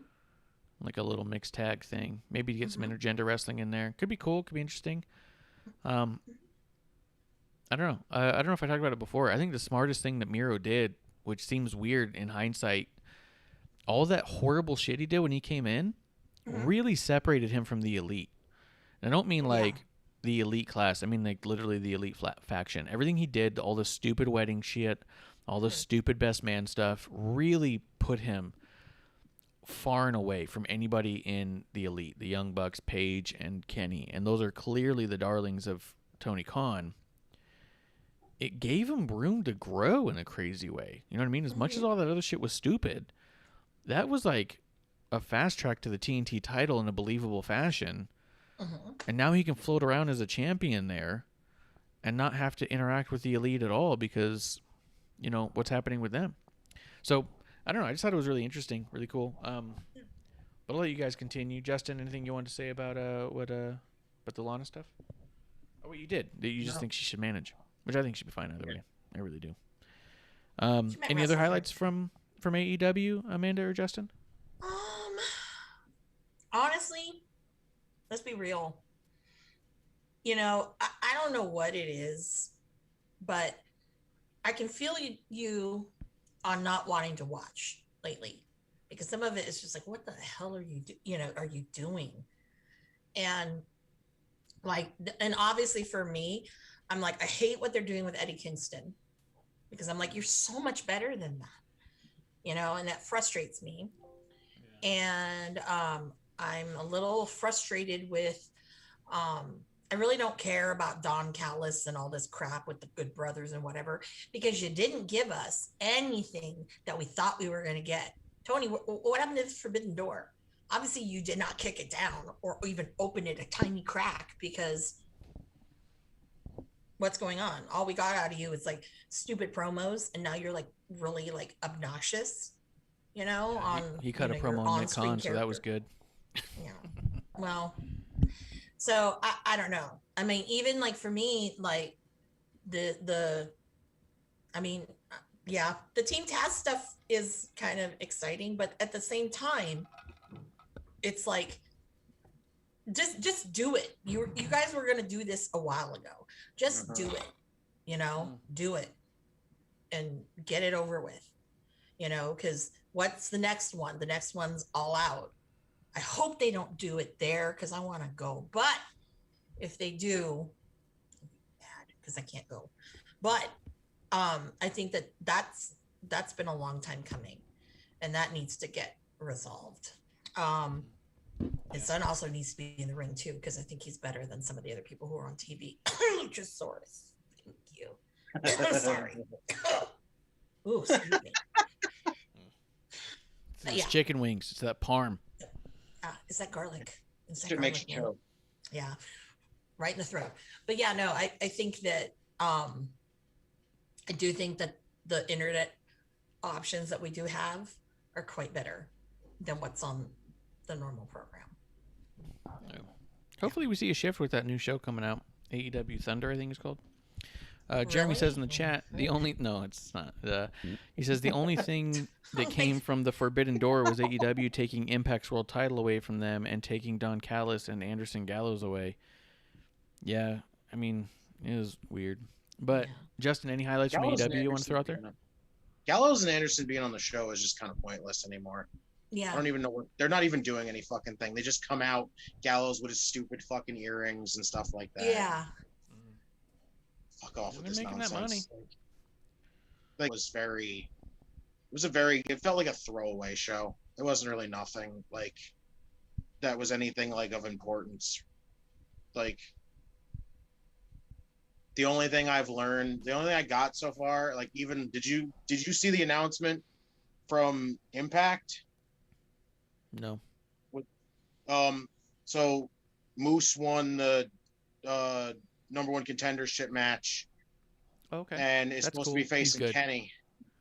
It's supposed to be facing Kenny, and apparently Tony Khan has convinced them that they're going to have it on Dynamite now. Oh, that sucks. Yes, that's what I said too. The winner apparently is going to face Sami Callihan next. Go Sammy. That's all I got to fucking say. Yeah. Wait, what? The winner of Kenny and Moose? Yeah. Kenny and Moose is moved from Against All Odds to it's going to be on a Dynamite. And the winner of Kenny and Moose faces Sami Callihan down the road. So Sami Callihan's the number 2 contender, if I'm not mistaken. Pretty much, because Sammy's been getting involved with Moose and Kenny lately, and now they're just like, okay, we're gonna keep him in contention. Okay. Well, I was like, okay. What do you think about all that, Amanda? What do you think? I'm muted. What do you think about? I don't know how I did that. It's the alcohol. Okay. Anyway.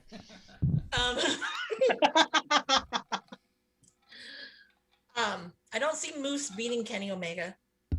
Come on now. I like Moose, but no. Moose, no. So that's why I want to see Sami Callihan and Kenny, because let me tell you, that would be amazing to see Sami just fucking beat the shit out of Kenny. Have those two ever gone at it before? I hope not that I know of. I hope he brings back that bat. I know I've gotten injured because of Sami Callihan on the Jericho cruise. Thank you, Sammy. Thank you, Marty. Short fucks. Anyway, I'm sorry. I'm short too, so it's okay. I'm getting a short on short crime. But I hope Sammy brings back that bat. He always has the bat with him. Mm-hmm. Yeah, but I want him to do the chair angle again. Oh, now he's got his hacker gimmick though. He doesn't have his back. He'll get something. He'll have something up his sleeve. He's a little tricky guy, that guy. But I really want to see that, because I think with Rich Swann, it was kind of flat. It would be awesome. And I love Rich Swann, but yeah. But what I really would like to see, and I think everyone else is in agreement, is they want to see some of those women on Impact wrestle with some of the AEW women. Here's what I want. I'm gonna tell you right now. Moose loses to Kenny. Mm-hmm. Sammy and Kenny have that pay-per-view match. Mm-hmm. Kenny pulls out the win. Says he's the best. No one can beat me. Not on Impact. Mm-hmm. Okay. Boom. Diamond on the screen. Tessa Blanchard walks out, points a bat at Kenny. Tessa brings the heavyweight championship back to Impact. How fucking bizarre and full circle that would be. It would be insane. Holy I shit. fucking love it. That's how I write wrestling. There you go. Give me the That's pencil, damn Bruce. good, though. Does Bruce have the pencil for Impact too? Bruce, let me see that pencil. You heard it here first on episode You 1. heard it here first. Yeah, Can you man. imagine? Marsh Remember has she had already- that. Remember when she Marsh has beat already Sammy? She had got that stuff. gold bat. Remember that? Mm-hmm. When she beat Sammy Callahan, she had the gold one. She should hold the gold one out and point it at him, just like Sting does. Fucking like hit the ground. Fucking let the Can we give her fucking credits diamonds roll. or like cubic zirconia raining from the sky, like how Sting gets snow? Snow. But it all just falls so fast because they're heavy. So it's just like, Like, Jesus, real quick. Somebody's gonna get fucking seriously injured. so funny. or they be Cuts her. fake, you know, like whatever. I don't know. I mean, because like when you look at like when people drop money, like Okada, the Okada bucks, some of that shit takes forever to fall to the ground, and it's like, okay, the match has started and there's still money floating down. It's like, come on, That's true. That's shorter funny. distance, please. Bishop shorter says in the chat, he says, he goes, Marsh, I think you said in episode 1, I believe I remember in episode 1, he says that the major players at AEW are there to, quote, pop the boys, not for the fans or to raise talent, a la the Good Brothers in AEW, which the Good Brothers are the absolute definition of popping the boys. There is nothing they're doing but trying to make the locker room laugh above all else. He goes, and then Impact can, that Jeremy says, and then Impact can have this same segment with Tessa for 5 weeks straight like the Sting on AEW. Yeah. I mean, Oh, dear God. then you got to get like a baby Tessa out there for her to start coaching. And, Oh God, no. God, no. Oh, and the one match I know everyone wants to see, I have no interest in it, and please don't do that to my Korean sister from another mister, is I do not want to see Abaddon versus Su Young. I don't want to see that. Well, Lame. I love Su. it's not fair to me to say I wouldn't want to see it because No. I haven't watched them. Yeah, it's No, for you to Abaddon's say. You're a horrible. bigger fan than me. She's horrible, but I love Su. Yeah, And if Su she can Yung- wrestle Havoc and Havoc can beat the shit out of her, that would be great. Jimmy Havoc? No, Havoc. Jessica Havoc. Jessica Havoc. Oh, okay. Yeah. Sammy's old lady. I would Wait, fuck with what? those two. You didn't know that? No, I Oh, didn't know that. No, they've been man. dating for years. They were an on and Oh, off again couple, cool. but they've been back together now for quite a few years now. And That's awesome, at the actually. time, little trivia for y'all is back in Dayton, they were, he had with some of the guys he had kind of trained, MSK and some other people. They all lived in this big house. It was the Dayton Boys compound, and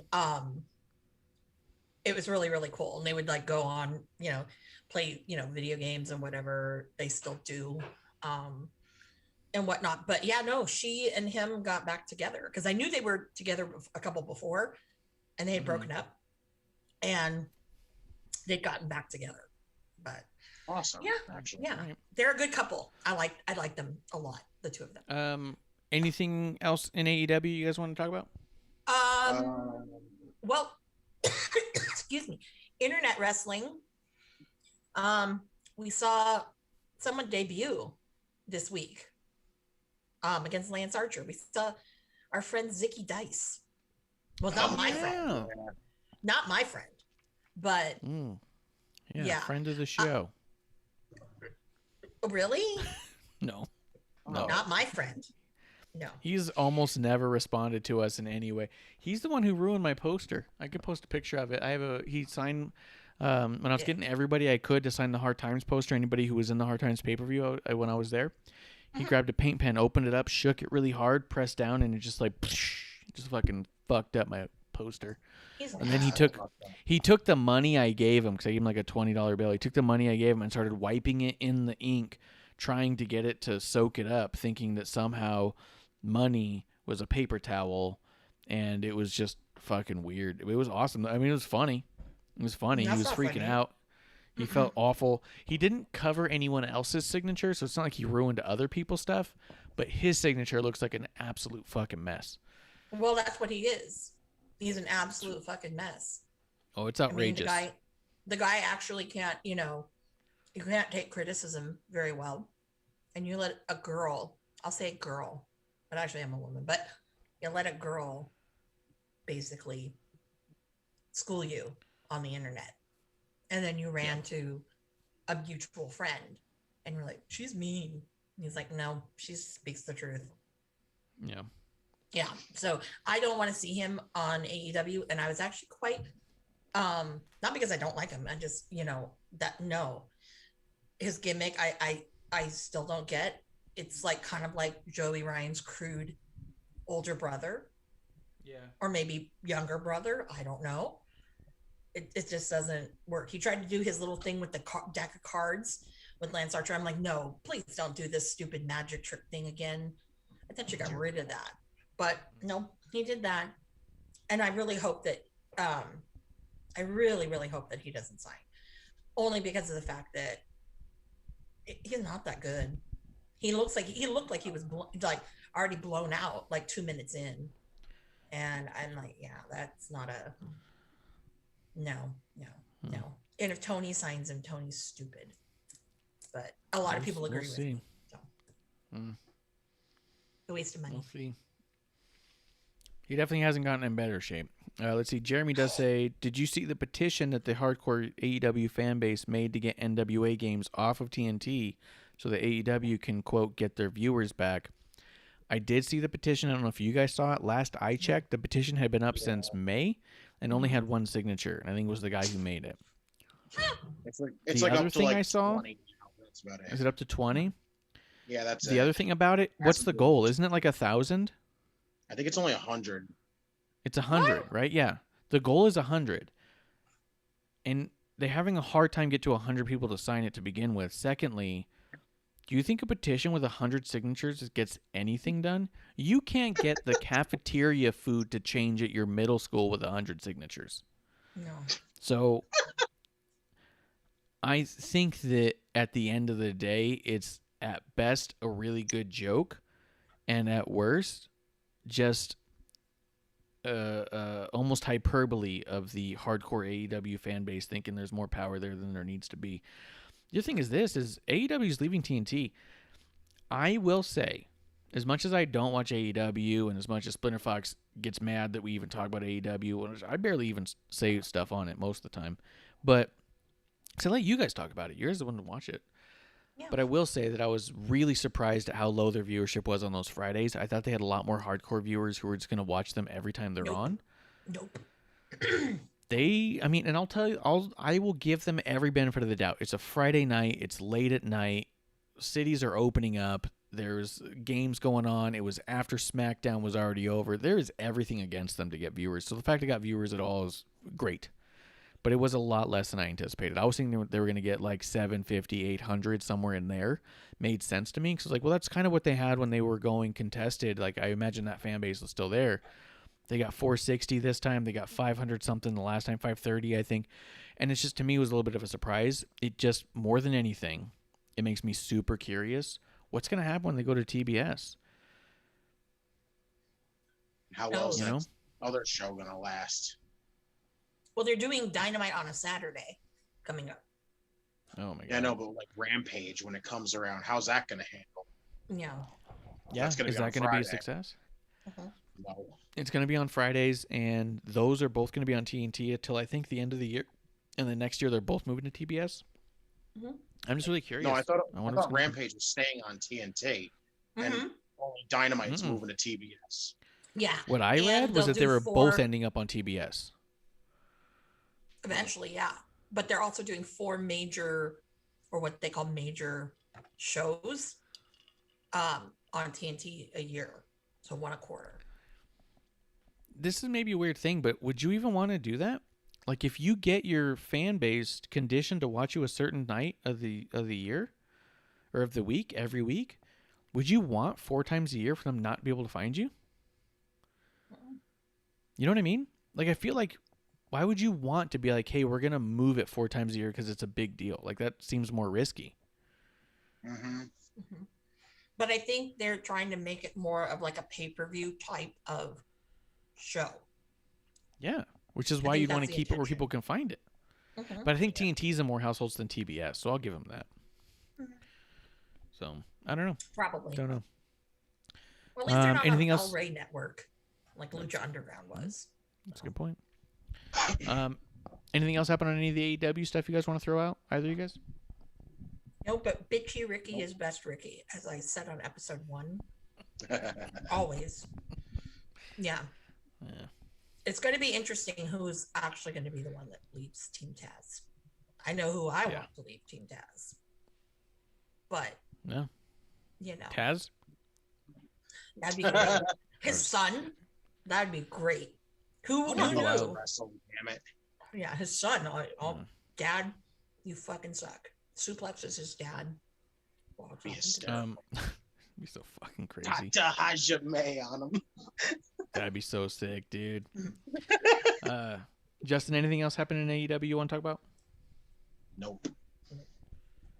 Let's talk it. It was just kind of a very uneventful show. Which was weird, right? So the last Friday show was a go-home show, and it felt like that after the last one, they pumped so much into it, trying to make it so people would see it. It was almost as if it did so poorly in comparison to what they anticipated that they just were like, yeah, fuck it, and threw this one together. It's kind of what I was hearing from people, so. But I don't know. I don't know shit, man. I just come here, drink, and talk wrestling with my buddies. Well, last week was not live. This week it's live. Oh, it's worse. Yeah. Oh, last week's was taped? Huh? Oh, shit. Ugh. I didn't even know that. Yeah. All right. Well, all right, guys. All right. Let's talk NXT. NXT. I'm going to be honest with you.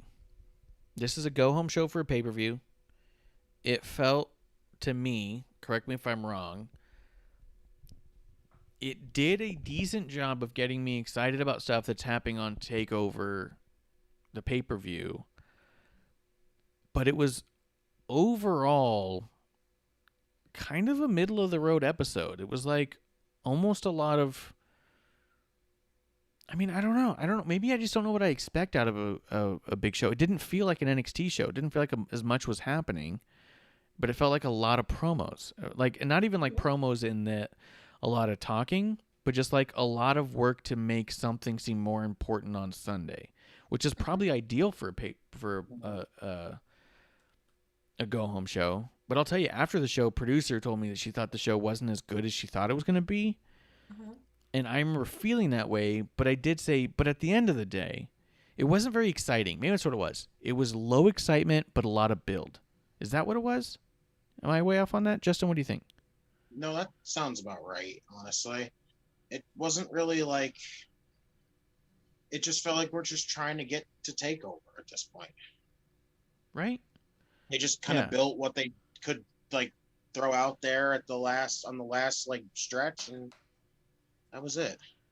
I bet you that's what it was, because at this point, we're conditioned to have Finn Balor versus Karrion Kross 2.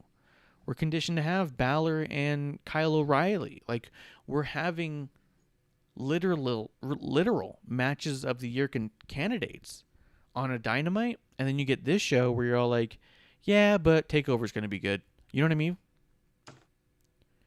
I think that's what it was. Amanda, what do you think? Am I way off? Was this a low excitement but a lot of build? You know, I'll say there's only a handful of things that were exciting to me.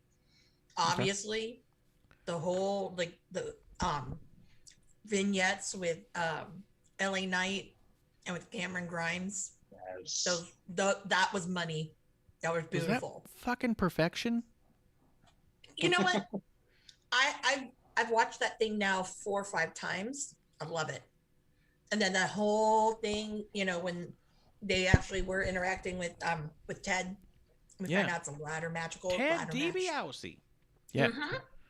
Yeah. So that was very hypey to me. I loved it. I was like, oh my God, I can't wait. some of the other matches, I mean, honestly, like opening up with Austin Theory. Sorry if you guys like him, but that was kind of boring and dry with only Lorcan. Well, Like, I mean, oh. here's the deal. It was a good match with very little story that mattered, with characters we're not invested in. Yeah.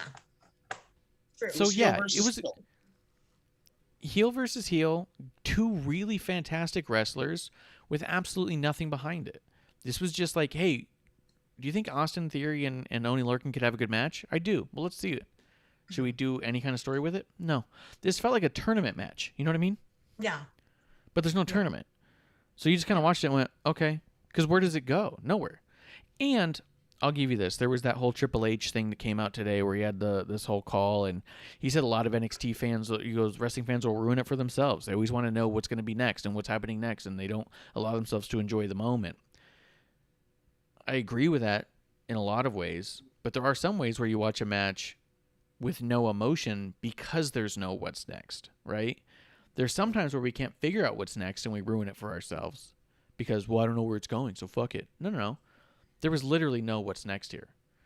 Yeah. It wasn't like, I can't wait to see where this goes. You just go, oh, this is a match. Because what we end up with Austin Theory and Johnny Gargano against Oni Lorcan and Danny Burch, maybe not. Would it even fucking matter if we did? None of them are champions. You know what I mean? So it was just a cold match in that sense. So I will say I agreed with Triple H in the most part. For this one, it was just a good match that was just there, and I went, okay, good job, guys. You know what I mean? But move on. Next. The match felt like it was since Johnny and Pete Dunne are like in the same match with each other going at it. They were just like, hey, let's just take the other two, and there's a match between the two. That was it. Yeah. Yeah. No, I got you. I agree with that. There was matches in here that just seemed fucking cold, and that was one of them. Pete Dunne getting involved. That was, oh my God. Fucking Christ.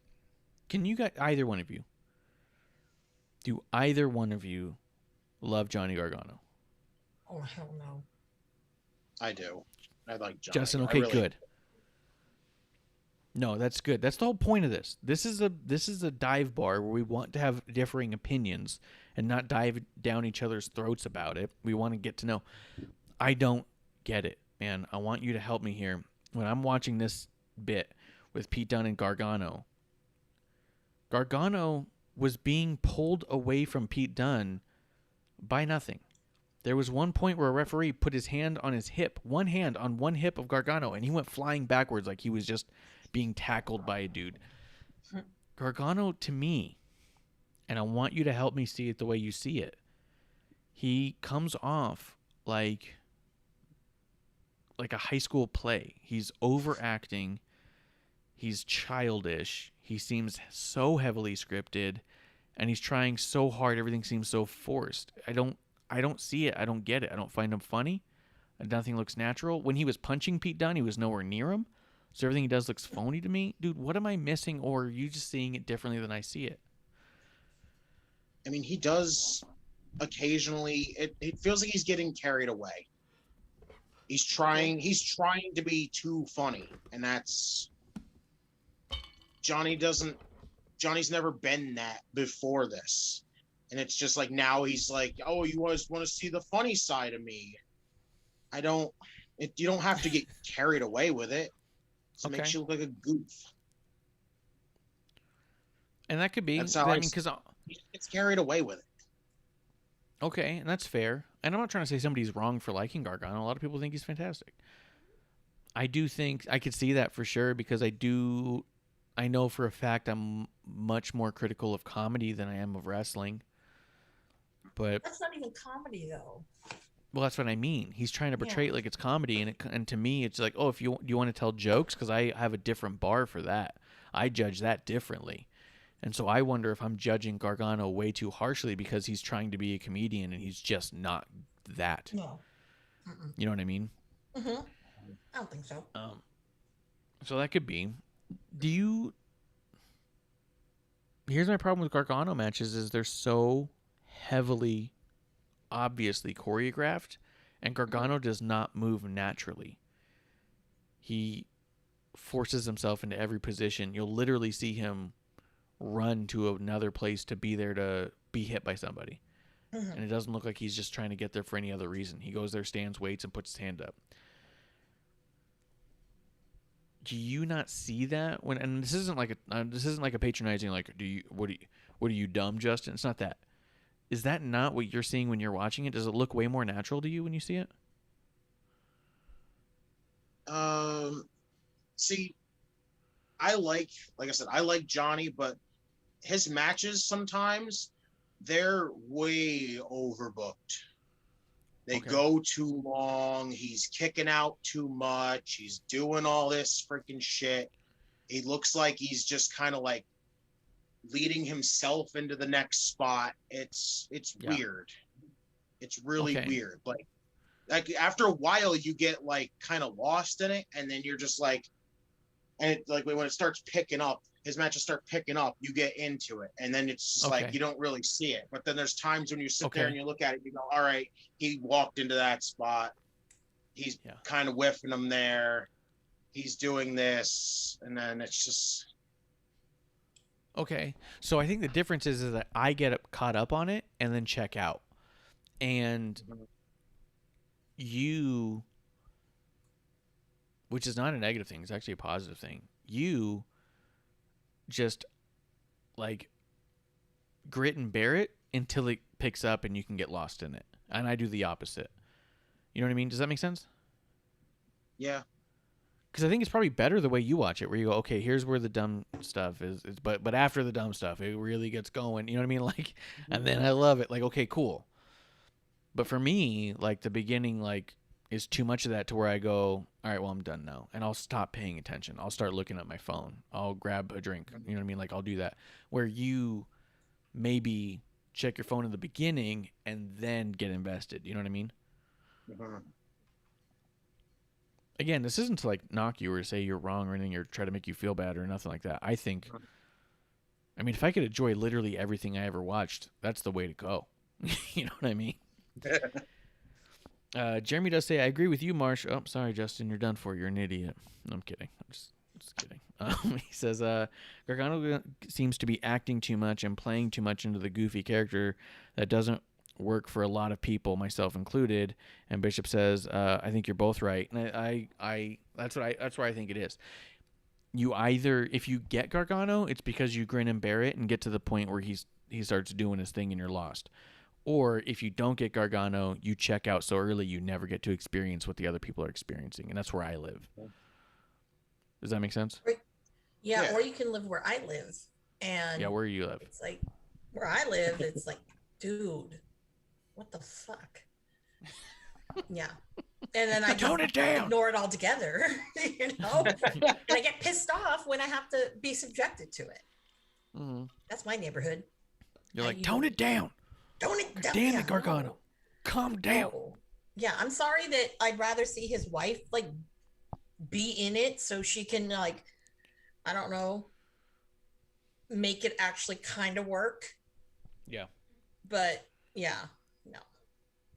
Sorry, y'all. Yeah. All right, cool. And then Jeremy does say, plus all of Gargano's matches seem to be the same match in my opinion. Yeah. I completely agree. And I think Adam Cole's the same way. They have their match that they do the way they do it. Sometimes that's how I Adam feel. Cole's like that. Not all the time. And I felt like Adam Cole and Gargano was definitely that. Let's do them. Let's just play it through again. Because those guys have been wrestling each other forever, a long time. Yeah, I can You agree know? with that. Their takeover match. Their two takeover matches when Johnny won the 2 out of 3 falls match, and won the title, and then Cole took it the next takeover. Their matches, those two matches were pretty much identical. They were the same thing, just shorter. Yeah, in reverse. Yeah. We'll just do it reverse. So, but all right. Let's see. Well, we'll keep it moving. Yeah, and like I said, I'm not trying to like knock you at all. I just really wanted to understand the other side because I was like, I don't see it, so I appreciate that. They did have Doc Hendricks come out. I got a kick out of that. I really did. I know producer did not understand what was happening with the Doc Hendricks stuff, but it was really one of those things where it's all like, look, if you weren't watching in the 90s, it's just not going to be cool to you. And that's probably fine. But if you are watching in the 90s, this is pretty damn cool.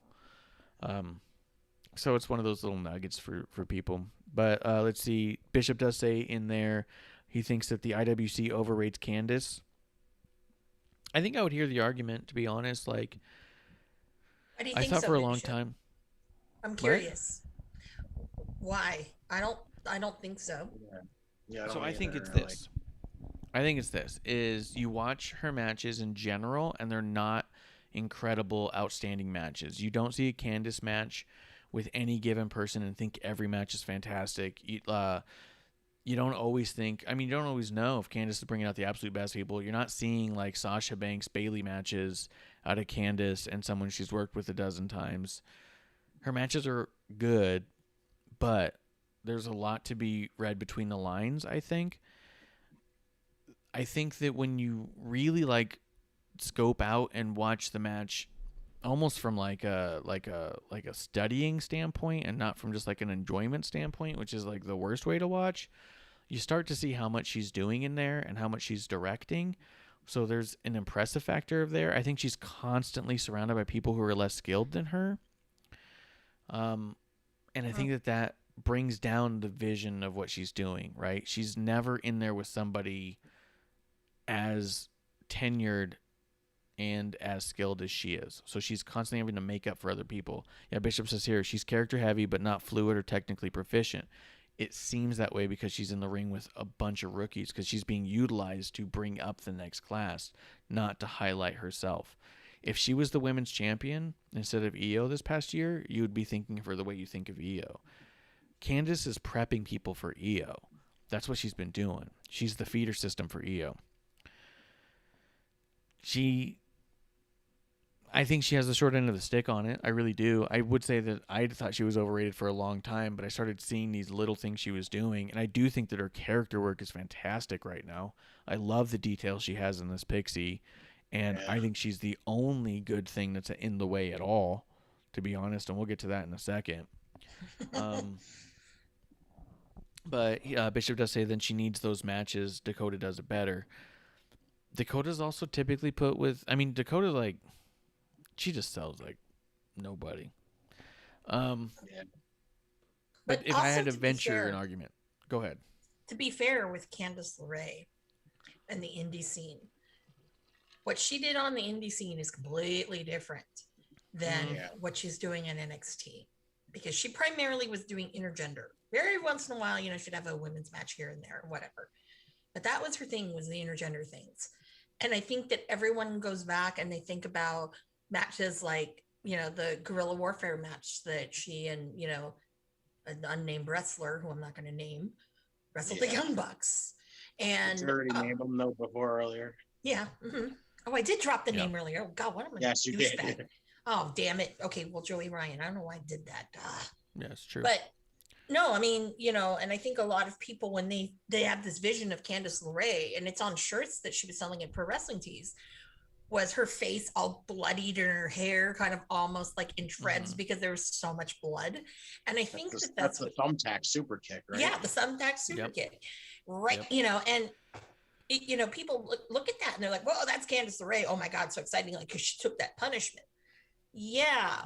But when you look at her now, it's like, okay, a lot of people are like, well, I'm not impressed. Like, I don't see what it is. But if you look at some of those matches that she's had with some of these people, like an Adam Cole, like actually even when she wrestled her husband, if I'm not mistaken. I mean, she's always been one that is more of a, I'm here to support you and push you, more so than me. So she is a very giving person in that aspect. So I think I think people are expecting a little bit more out of her than what they're getting. And that's why people, they don't get the hype. Yeah.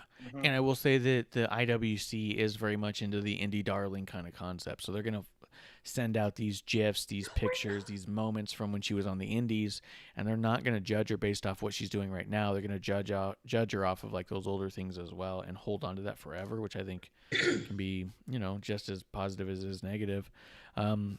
Jeremy does say, in my opinion, that's the reason why Candice never beat Io Shirai for the women's title and is now in the tag team division. She's being used more to enhance the look to those more green wrestlers like Shotzi and Indy, etc. Yeah, that's what I mean. She's the platform in the middle. Like the way you think about the Intercontinental title in the Attitude Era is Candice LeRae. She's there for the women to learn enough from to get into a main event picture. She is that next step. And Bishop says, I'm good with all that, so I'll ease off the judgment, but I can't give high props to someone who doesn't make sure they both look good in the chance that they are afforded. It's part of the giving part of giving props. I mean, yeah, at times, but at the same time, like, I think everyone has different aspirations, right? Everybody's got different goals. What I think made Bayley's 500 days as champion so good was how good all of her contenders looked. The fact that people didn't think she should have been the champion. The fact that everyone said, well, this match is clearly where she's going to lose it because this other person looks so good in the ring. I do think that there's something to be said for people who are trying to grow the next batch while trying to stay in a prominent position. But I do think that I agree that the idea that Candice isn't women's champ and seems further away from it than ever is, upsetting. It's bad. I'd like to see matches more with Candice and like a Toni Storm. You know what I mean? Instead of like the rookies. Like, I get it, you need to do it, but at the same time, maybe Candice has absolutely no desire to go to the main roster. I know Johnny Gargano doesn't, and maybe she's like, I don't want to leave Gargano. Like maybe she doesn't want a different schedule. Maybe her whole thing is like, if she perfects the idea of coaching in ring on TV this way, then her and Gargano could stay in NXT forever, and they're just happy with that. So I mean that's good too. You know what I mean? Like, The I two think of there's them other used sides to to, it. train people. So if you ever want to say, oh my God, who's responsible for Britt Baker? Look at those two. That's true. Hashtag too. facts. That's true. But, I mean, I think that that's the role that she and Johnny, I think, feel probably the most comfortable in, is doing that coaching thing and mentoring and things like that. Because just everything that I had ever heard of from the AEW school in Cleveland was, just how great they were with the kids, quote unquote. So, Yeah. I mean, kudos to them if that's, Yeah. their thing. But don't And- don't make Johnny funny, because it just doesn't work. Yeah, and not to sound shitty, but Candice could always keep up with all the guys, and that's a big deal. You know what I mean? Yeah. Grim Reaper's in the chat. Cheers to Grim Reaper. Thank you for coming through, buddy. Hey, Grim Yeah, Reaper. let me know when you're because I know he's got a new kid. So cheers to that. Yes. But you're gonna have to let me know when you're back in the swing where you think you might be able to do another show again. I've thought about reaching out a few times, but feel hesitant. But he says LeRae is slightly less talented than Natty, and I would say that she's probably the next wave Natty. He says used to make other wrestlers better, but rarely gets championship run. She's the sister of the locker room, so I can't disagree with that. I think she's always been that way. Yeah, and I think she's going to be the next generation's Natty, because we've had Natty for a long time. I don't know how many years we got left, but once Natty's gone, Candice has taken that spot. She's going to be the mother of the locker room, the mama bear, Bishop does say Murphy versus Dominic is Candice versus who? And I would say probably like a Shotzi or an Indy. I mean, I know the Indy and them are tagging now, but yeah, she's just there to teach the other folk, I think the tag team thing, because you want to think about it this way, Dominic's in a tag now. And I don't think that's a mistake, because now you got Dominic and Rey Mysterio in a tag match against Rude and Ziggler. So now Dominic gets to learn from not one person on the other side, but two people on the other side and one on his side. So now he's learning from three people at a time. That you can't get anything better than that. Yeah. That's pretty awesome. Exactly. If I'm Dominic and I'm tagging with Rey Mysterio Jr., regardless of the fact it's my dad, I'm tagging with Rey Mysterio Jr. and I'm across the ring from Ziggler and Bobby Roode, I'm learning a lot tonight. I got a pen and pad while I'm in the ring. You know what I mean? I'm listening to everything everyone is saying, and I'm getting a masterclass. And I think that's why you put Candice in a tag team the way that they did, because now Indy's in a masterclass. Now, I will say, Indy's fucked. She's in a terrible class with a bunch of wannabe comedians. So the character work they're doing right now is absolute trash, if I'm being honest. And then Bishop says, agreed, big training wheels. 100%. But here's the deal. So let's talk about the thing, because we'll get to all the other stuff in a bit by bit. But if we want to talk about the way, there was a segment there where Candace does a thing with Indy. Dexter ends up hugging Poppy. Poppy pops Dexter's Loomis. Indy shows up and says, "What the hell's going on here?" And then the But you stuff said that. What do you mean? The way Indy's being right now, this character work, this childish acting, this stupid, shitty romance that's not even a romance, this cartoonish comic book strips shit, I am so over. I was so excited for Indy. We put over Indy a bunch when she first showed up. She's going to be big. You got to watch her. She's really good. She's got a ton of potential. She's not there yet, but she's going to get there. Now you've strapped her in a fucking faction with Johnny Gargano and said, learn everything you can from Gargano, while Gargano is doing easily the worst work of his entire career, trying to be funny when he's not funny. And that's what she's learning. She has become unwatchable. And that sucks. Because Candace is the only one in that faction that actually has comedic timing at all. Everyone else is trying way too hard. Candace is a natural. Candace could be a comedian if she really wanted to go that route. She's got timing. Yeah. No one else does. It sucks, also, dude. Go ahead. You know, with Candace, she also did on the indies work with a lot of people who, you know, are some of the upper echelon of the, you know, the quote unquote comedic wrestlers. Yes. Yeah. So like, I mean, she's done a lot with like Cabana, and I mean, God, I can't tell you how many times I've seen her and Joey versus Colt and someone insert whoever. Gross. But yeah, I mean, so she's great at it. You can tell. So I think, yeah, I mean, that's kind of how she always has been. But you know, this other stuff, it's like, God, you people are stupid. Like, I think that's why I just can't watch Austin Theory, is because of all this stupid shit. Yes. And I'm immediately like, nope, nope, not for me. Yeah, 100%. Let's see. Grimmer says Dexter's Loomis, baby. And then Bishop does say Indy's in-ring is getting fun to watch too, and that's what I mean. That's the problem. That's the absolute problem to me, is that she's starting to get good in ring. Yeah. And her character is so fucking awful to watch that I don't even pay attention anymore. You're like a weirdo. Yeah. When I see Candace and Indy with a microphone in front of them, I just turn the volume down and say, forget it. You know what I mean? I'll listen with one ear and do something else. I am not paying attention to this garbage. But then when you get to see the actual match, you go, oh, they're good. Why don't they even try to make their characters reasonable? But yeah, it just sucks, man. I think the Way is the worst faction in the fucking industry right now, dude. I can't stand it. It's just garbage. It's not funny. It's not funny. It's not good. It's not obnoxious. It's just unwatchable. That's not where you want to be. I don't think. I wouldn't say that's the worst faction of all time. Not of all time, just currently. Well, currently, yeah, I think so. Well, actually, no. I don't like this like weird Young Bucks. No, hell no. I think on the level, what's more annoying, I think they're pretty equal. Okay, that's fair. That's fair. Okay. Let's see. We got Phantasma, MSK, and Bronson Reed. We don't need to break down the whole thing down, but I can't wait for the fucking match to happen. Mm-hmm. Oh, yeah. Like, what? And I liked their back and forth a lot. Mm-hmm. I love the fact that everyone enjoyed watching Bronson smush Santos. So funny. I was like, oh my God, play it again. So funny. Jesus. You guys are shit starters. But yeah, I can't wait for that. Actually, let me go back to Justin. I like the little tease too. What was that, Justin?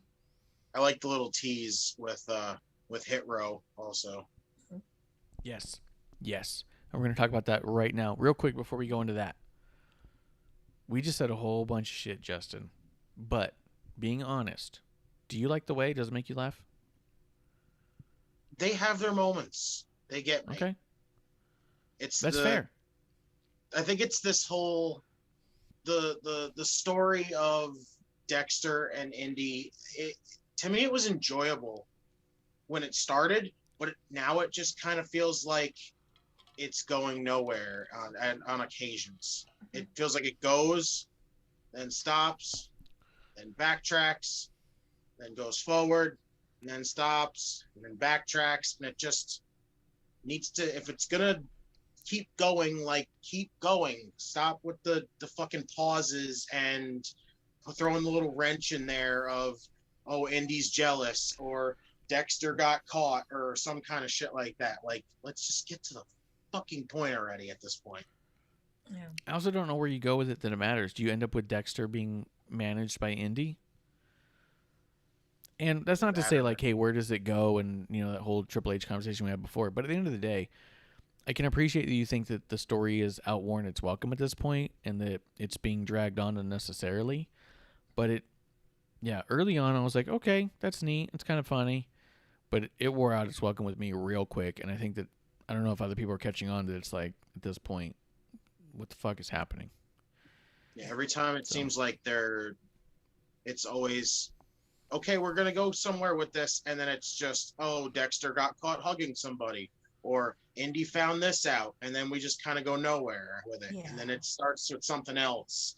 And I still it was still funny, but it has its moments. But it just feels like it's kind of like on a stop and go kind of thing right now. Yeah. Okay. I will say I'm glad you like it. I do think that as much as I don't like certain things, I am also not the type to say that no one should like a thing. You know what I mean? Because there's a lot of that out there. If you like this, you're an idiot. No, that is not the case. If you like this, you have a different taste than me. There's a difference. I get that. I all do the time. think, yeah. I mean, I don't like fucking, what are those sour gummies that everybody likes? Ugh. Sour Patch What are the Kids? ones? You mean? Yeah. Yeah. I don't like them very much. Oh. But they're fine. You know what I mean? Like, I don't like them much. If someone's like, hey, I got a pack of Sour Patch Kids, oh, no thanks. They say it to the next person sitting next to me, and they go, oh, holy shit. That's what I think of wrestling. It's like Wrestling the people is that Sour bitch Patch and Kids. complain about pineapple on pizza. It's like, you either like it or you don't. Yeah, but do you like it or do you don't? I don't. But other people do. Yeah. That's fine by me. I Like love some it. people like Canadian bacon. Other people Yes. like regular bacon. What? No, there's, you can't, no, it's ham. What are you talking, what do you mean?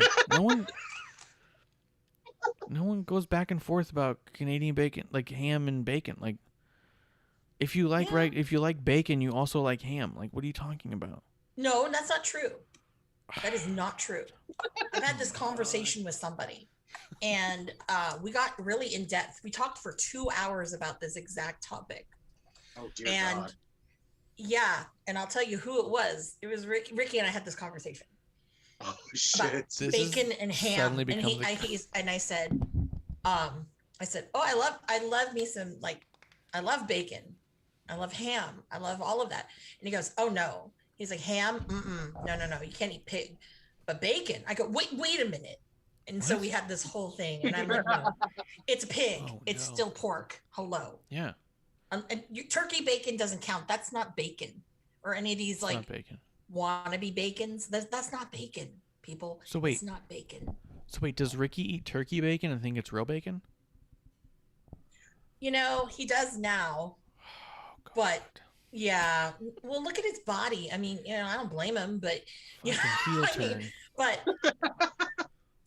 but still, no, because actually the only reason why is because we were eating at an IHOP and late at night and this discussion came out. But yeah, no, I mean, yeah. Wait, so is he having regular bacon there? Yeah, he did.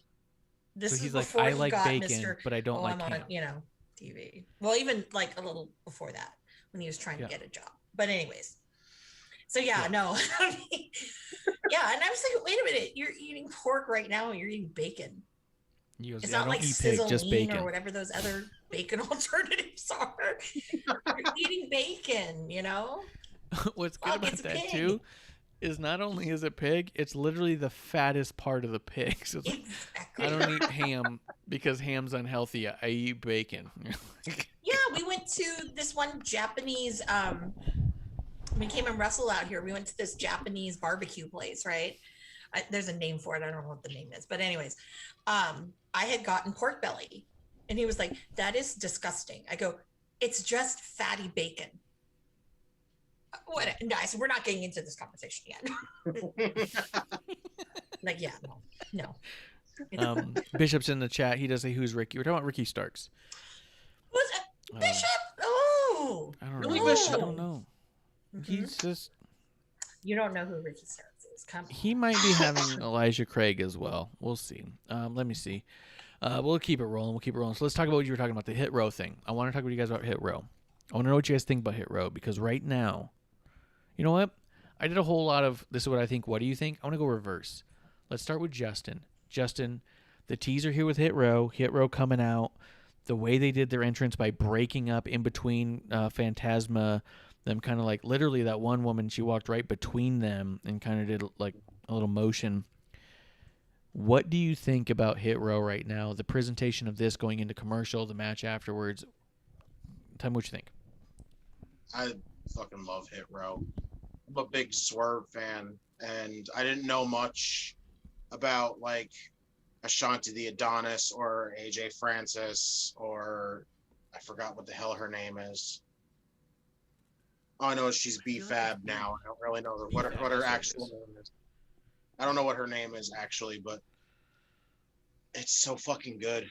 Like, it's pretty much Swerve's entourage in music, and it's just, and they're wrestlers, and it's fucking great. I enjoy the shit out of it. I think it's great. I love it. Amanda, what do you think?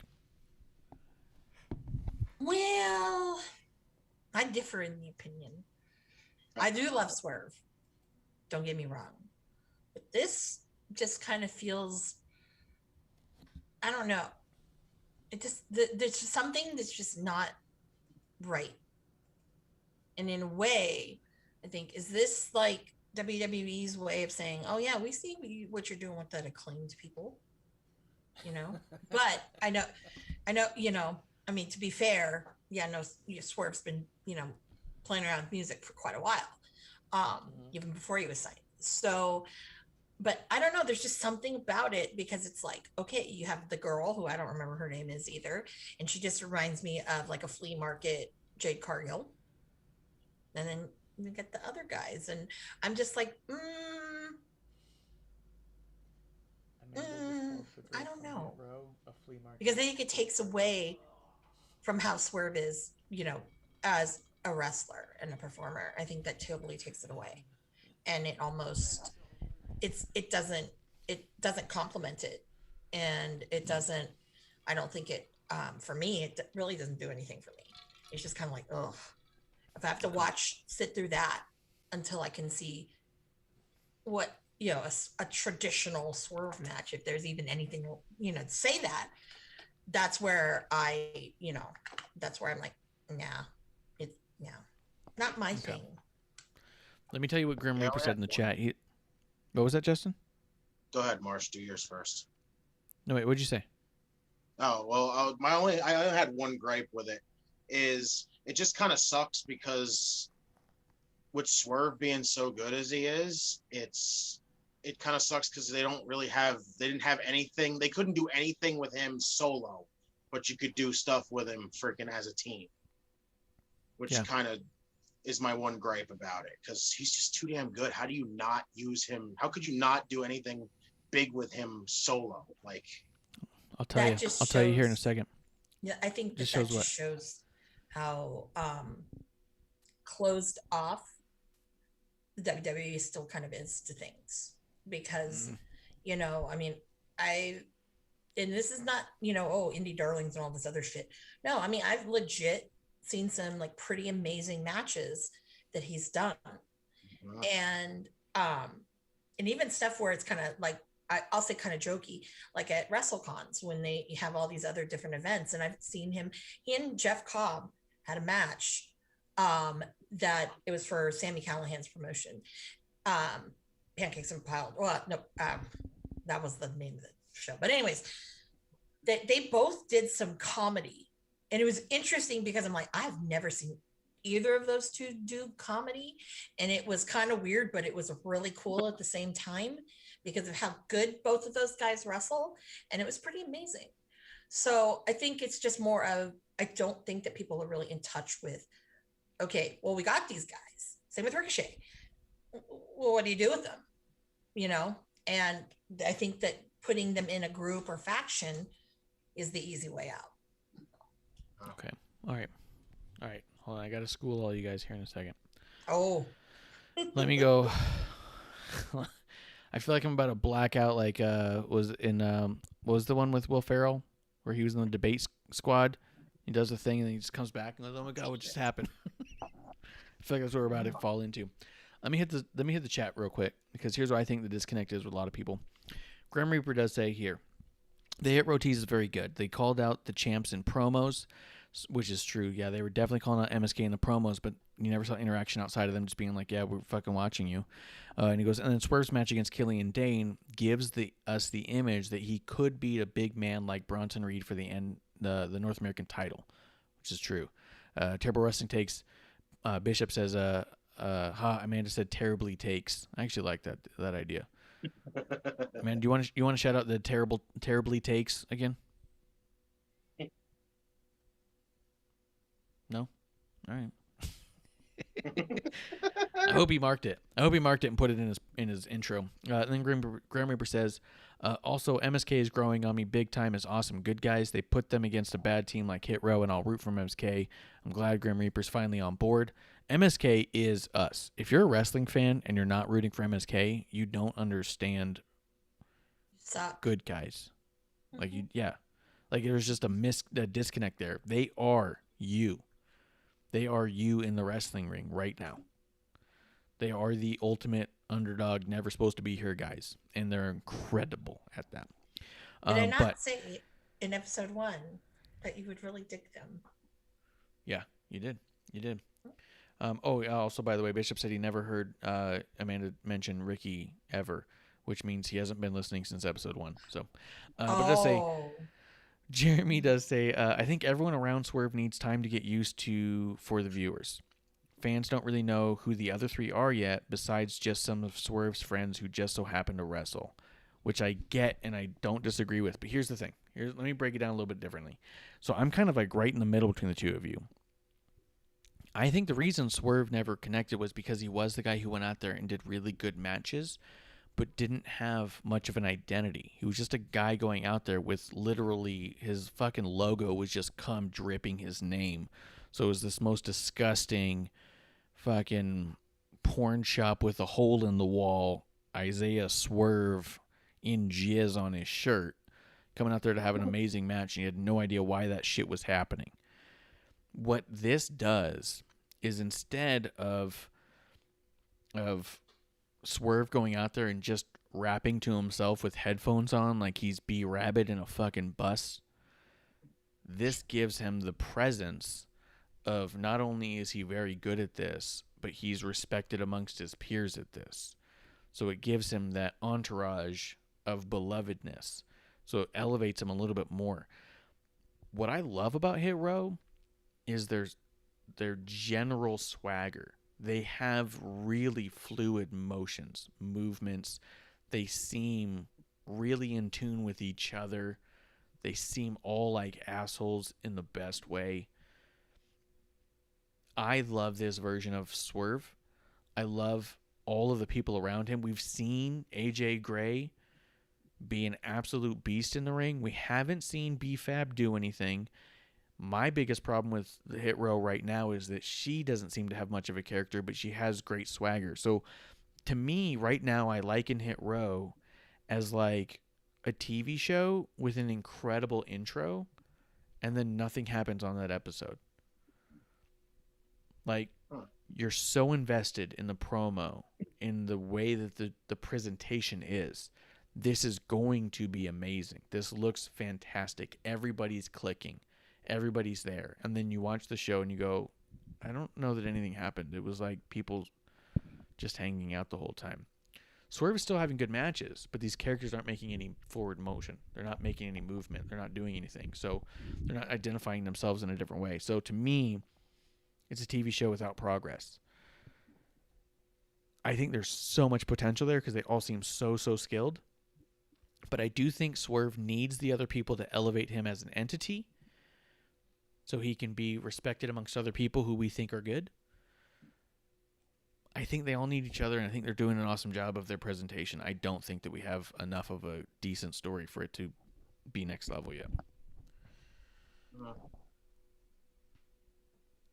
But I think with him, though, it was his matches that made him. You know? Yeah, but that's not enough. That's just not flat out not enough. But you know what? That's what got him there. Right. And that's what will keep him there. Stands for confidence. Mm-hmm. Yeah, and but that's not enough. It's not his fault or anyone else's fault that they just don't know how to capitalize on that, because I think that's one of the E's biggest downfalls. And I'm not saying that, one promotion's better than another, because they're not. So I don't know. That's just it. It's no one's downfall. The problem is this. You have idiots like Meltzer who give a 5-star rating to every single Dynamite. There's at least one 5-star match on every single Dynamite. What that does more than anything is it undermines the concept of fantastic matches mattering. They don't matter. You can be amazing in the ring and it doesn't matter anymore. You need more than that. Meltzer has driven away the concept of good matches meaning something by virtue alone. If every single week I can turn into one show and see, quote, the greatest, most perfect match that's ever been, then what does it matter if I tune into another wrestling show and see another perfect match? It just flat out doesn't.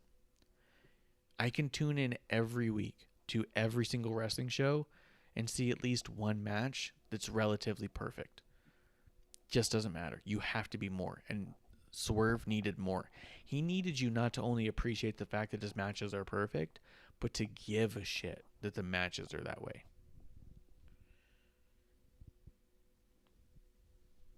So I hate Meltzer. He ruined wrestling by giving fucking so many perfect scores out. The Rock versus Hogan was like a 2-star match or some shit? What? Yeah.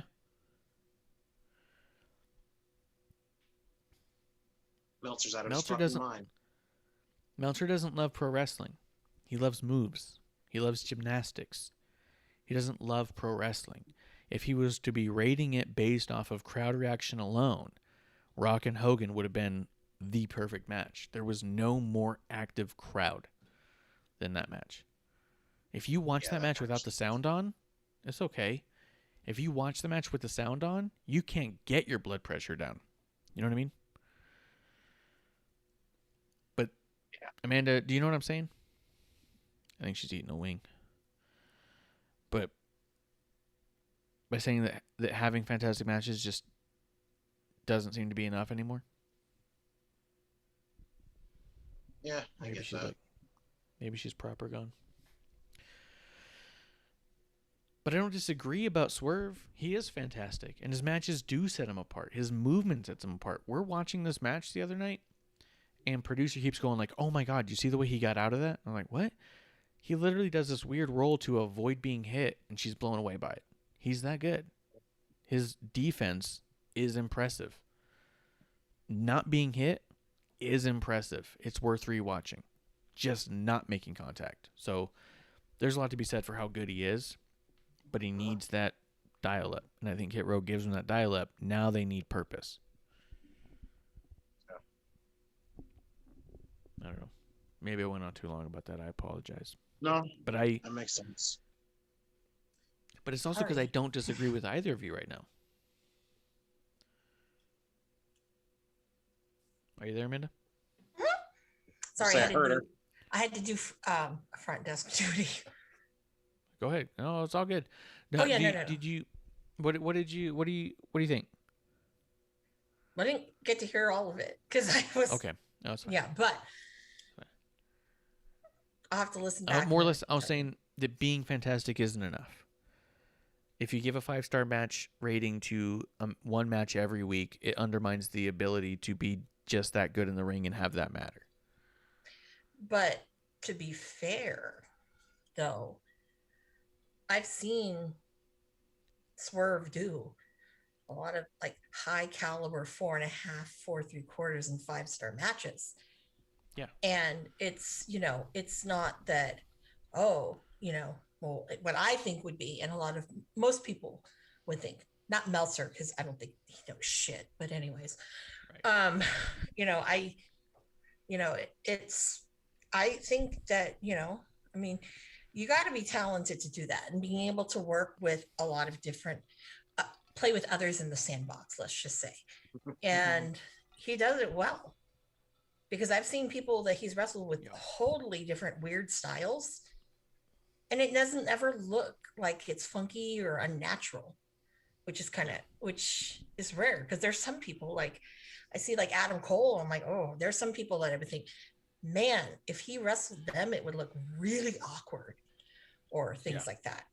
He's not like a person like Karrion Kross or even like Finn Balor, where, they look good against almost anybody, pretty much. So I don't know. All right. That's all right. my sort All of thing. Good. Let's keep it moving. Xia Li and Martinez. I just want to say I'm so hyped for this. I cannot fucking wait. So I loved all of this stuff. I think so. Yeah. Anything you want to say about it, Justin? No, not really. I think it's going to be great. Xia, I like how they're telling it of the Mae Young Classic is really this big of a deal for just how much it affected Xia, and that's what I like about it mostly a lot. And I just think her and Mercedes can have a hell of a match anyway. You got this new aggressiveness and dangerous side to Xia Li, and Mercedes Martinez has got this really is like a complete fucking badass. I'm all for this. Yeah, 100%, dude. And Xia Li can't be more than like 5'5'2". She is no way. small. She's tiny. Yeah, no. But I don't think for 1 second that I could even, as hard as I try, actually connect with a punch before she were able to kill me. Right. You know what I mean? Yeah. Like if I was like, oh, I'm going to go sucker punch Xia Li when she's not paying attention, I feel like I'd never even make contact before she murdered me. I'd just be dead. You know what I mean? Sword out. Yep. You probably would be. She just seems like she's that skilled as a fighter, to be that aware at all times and that ready to combat somebody. Like you'd have to be like the highest level to be able to, you know what I mean? Like she just comes off so fucking legit. It's crazy. And she's in obviously the best shape of her life. God. So I'm so fucking excited for it. So let's see. There was a promo with Breezango. Oh, go ahead. I could use another vignette or two before. Oh yeah, I can't get enough of those. Yeah, I know, they're great. Right. Yeah. There was some sort of promo with Breezango, and I think it had something to do with Walter, but I was not paying attention because I don't like listening to Breezango. Was there anything I missed? I didn't even hear it either. Honestly, I just saw it. Perfect. No, they were just talking about Imperium and Walter and all this other stuff. To be quite honest, I was more when I was looking at Tyler Breeze's shirt, how awfully fake that Louis Vuitton shirt was. Oh, it was garbage. It was total garbage. Right. Move it along. Let's see. Poppy popped to Dexter's Loomis. He got upset. But then, so here's the other bit. So we started talking about it earlier. Let's talk about it now.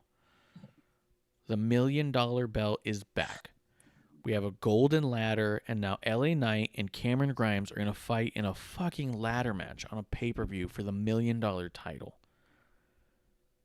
I just have one word to say. Say Go it. ahead. Like, there's the love of pro wrestling in this match. You know what I mean?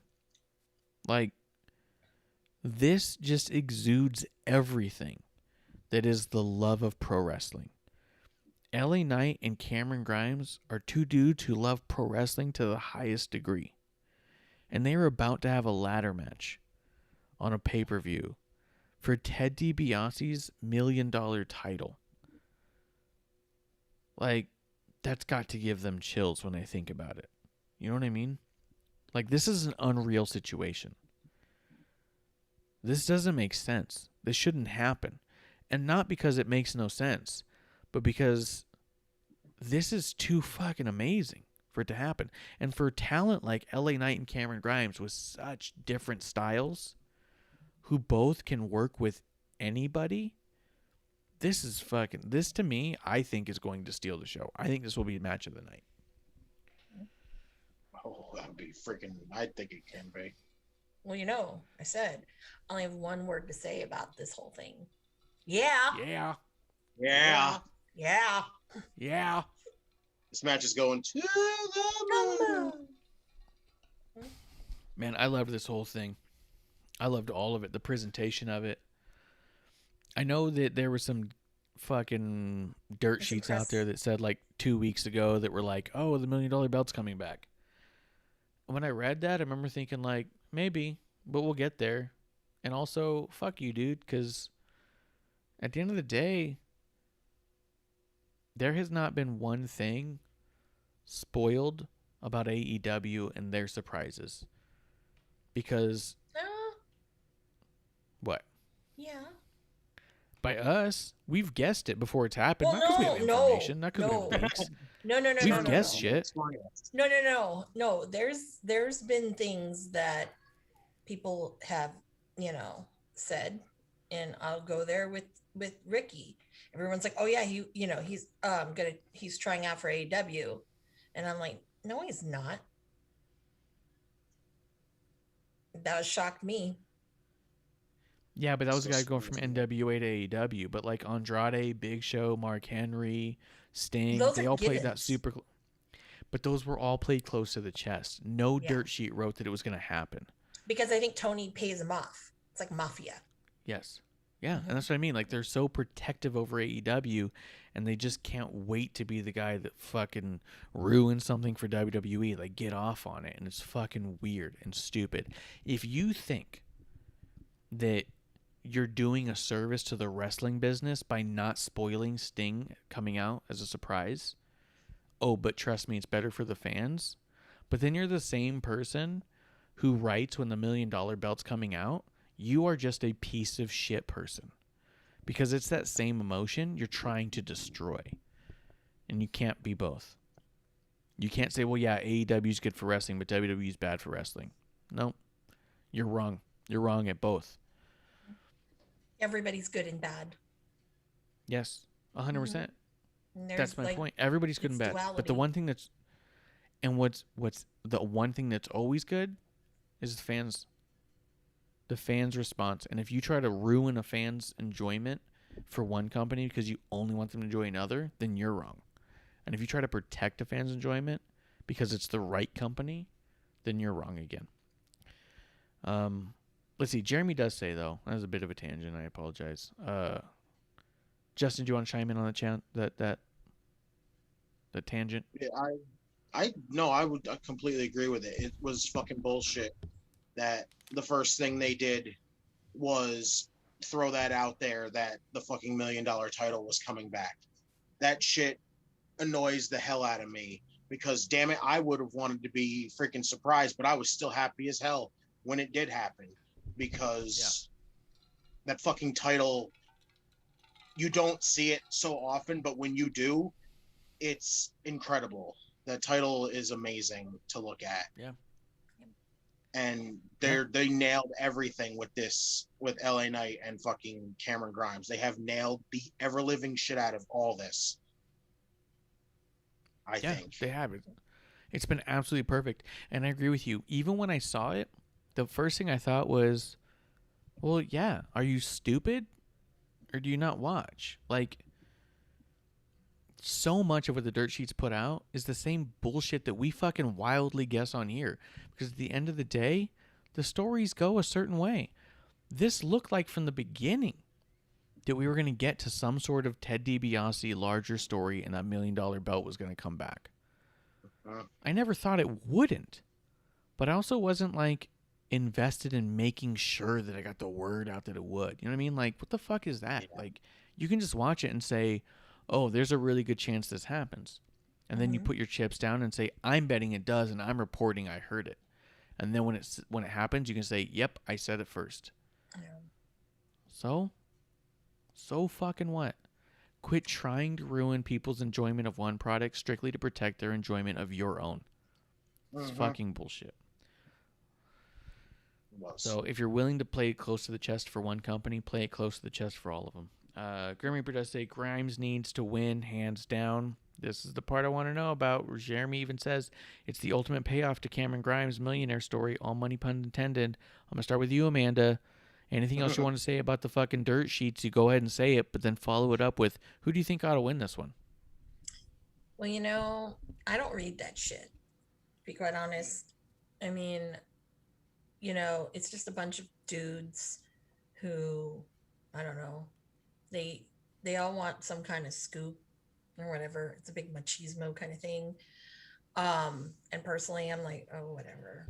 You're not a reporter. You're not a journalist. I hate people who want to, you know, fans who are like, oh yeah, here's my scoop. No, fuck off. That's not journalism. Come on. But so I kind of ignore it, you know. I did see it on Twitter and I was like, y'all can't let anybody have something nice, you know, and be surprised.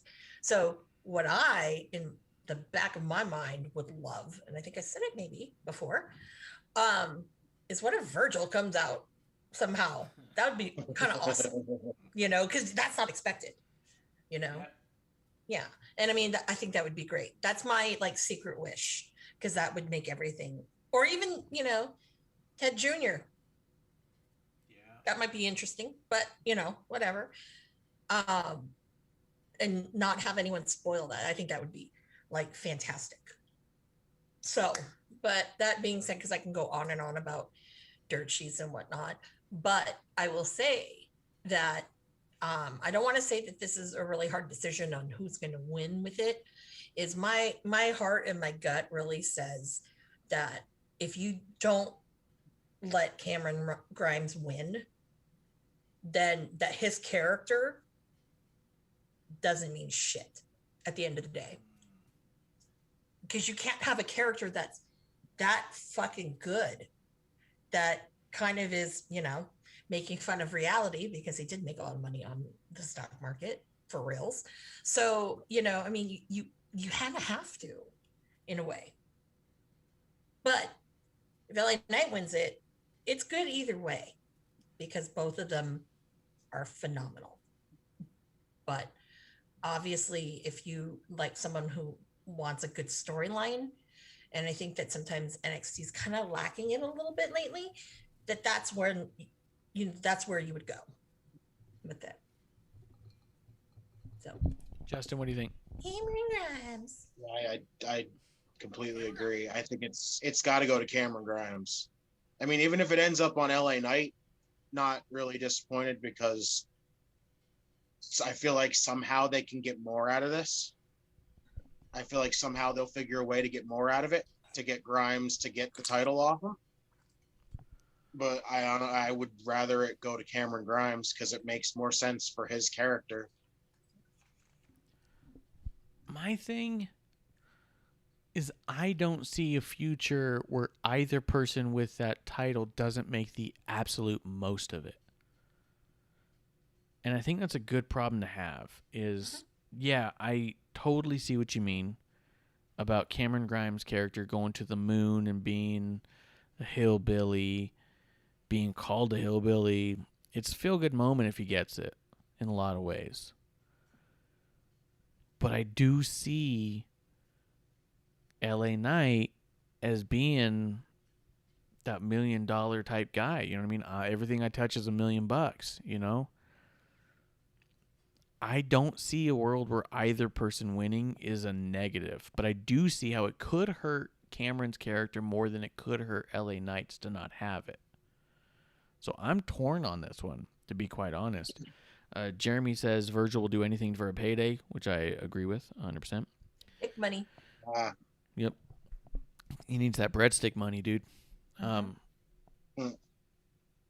I think, I don't know, these guys are just so good. They're so good. I also thought about this. You said that DiBiase Jr., what if he was some sort of a player? What if this is also their way of leading back into Junior? I know he does the church thing last we heard, and he was like, yeah, I'm done. I had my run. It was fine. But what if, just what if Cameron or LA Knight takes it, and all of a sudden DiBiase Jr. shows up and says, why are you running around with my legacy? That's supposed to be mine. And then, off to the races. I think it's possible. Yeah. Because only reason why. Yeah. Yeah. Should have said it like that. No, the only thing that I can think of is I'm pretty sure that Cody tried to convince Junior that, to do something, even if it was just once. And he probably got turned down. So it would be kind of, haha. But right, but at the same time, there's a lot of ego in AEW. Yeah, well, there's so a if lot Cody's of ego like, come back and do a thing with me. Yeah, there's ego everywhere, but there's also doing something for what you perceive to be the right reasons, right? So it's one thing for Cody to be like, hey, we'll pay you a bunch of money if you come do this thing. Well, no, I don't need to do it for the money. It's another thing for Ted DiBiase to say, hey, what if you came to the run with my old title? Well, yeah, it's a little more enticing than just coming back for a paycheck. Because that is coming back for a legacy. Yeah. And I do think sometimes things are... It's his dad. That's what I mean. Yeah. Exactly. That's what I mean. Sometimes it's hey, you can have all the money in the world, but if it's not for the right reason, you're not going to hit the right person every time. Yeah. So...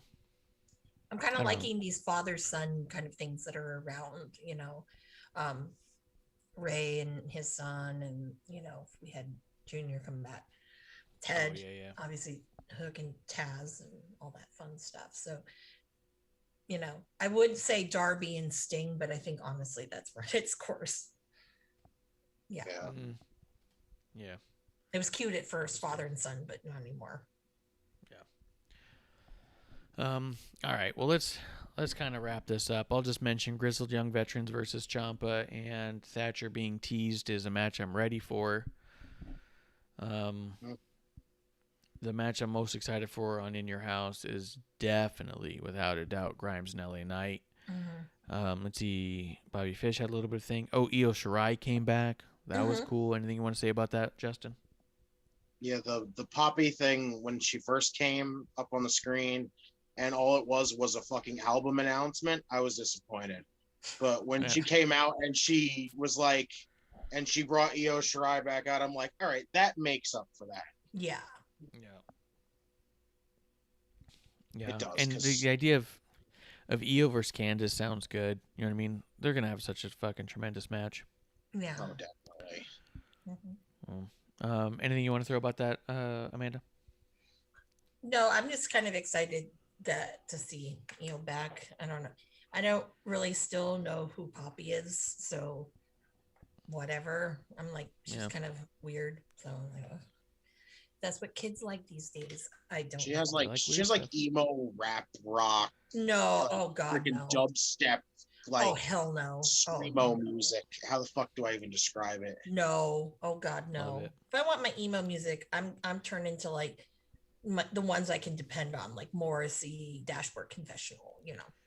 Yeah, that's kind of what her music is. She's kind of but not with rap. She's like the screamo. She's like a screamo Billie Eilish almost. Ew. Okay, no. Yeah. Okay. Pass. Hard pass. But no. Cameron Grimes. That's for me. That's the main event. Yeah. I mean, to be honest, sure. Karrion Kross's match doesn't do anything for me. To be honest, there's just a lot of bodies in a ring.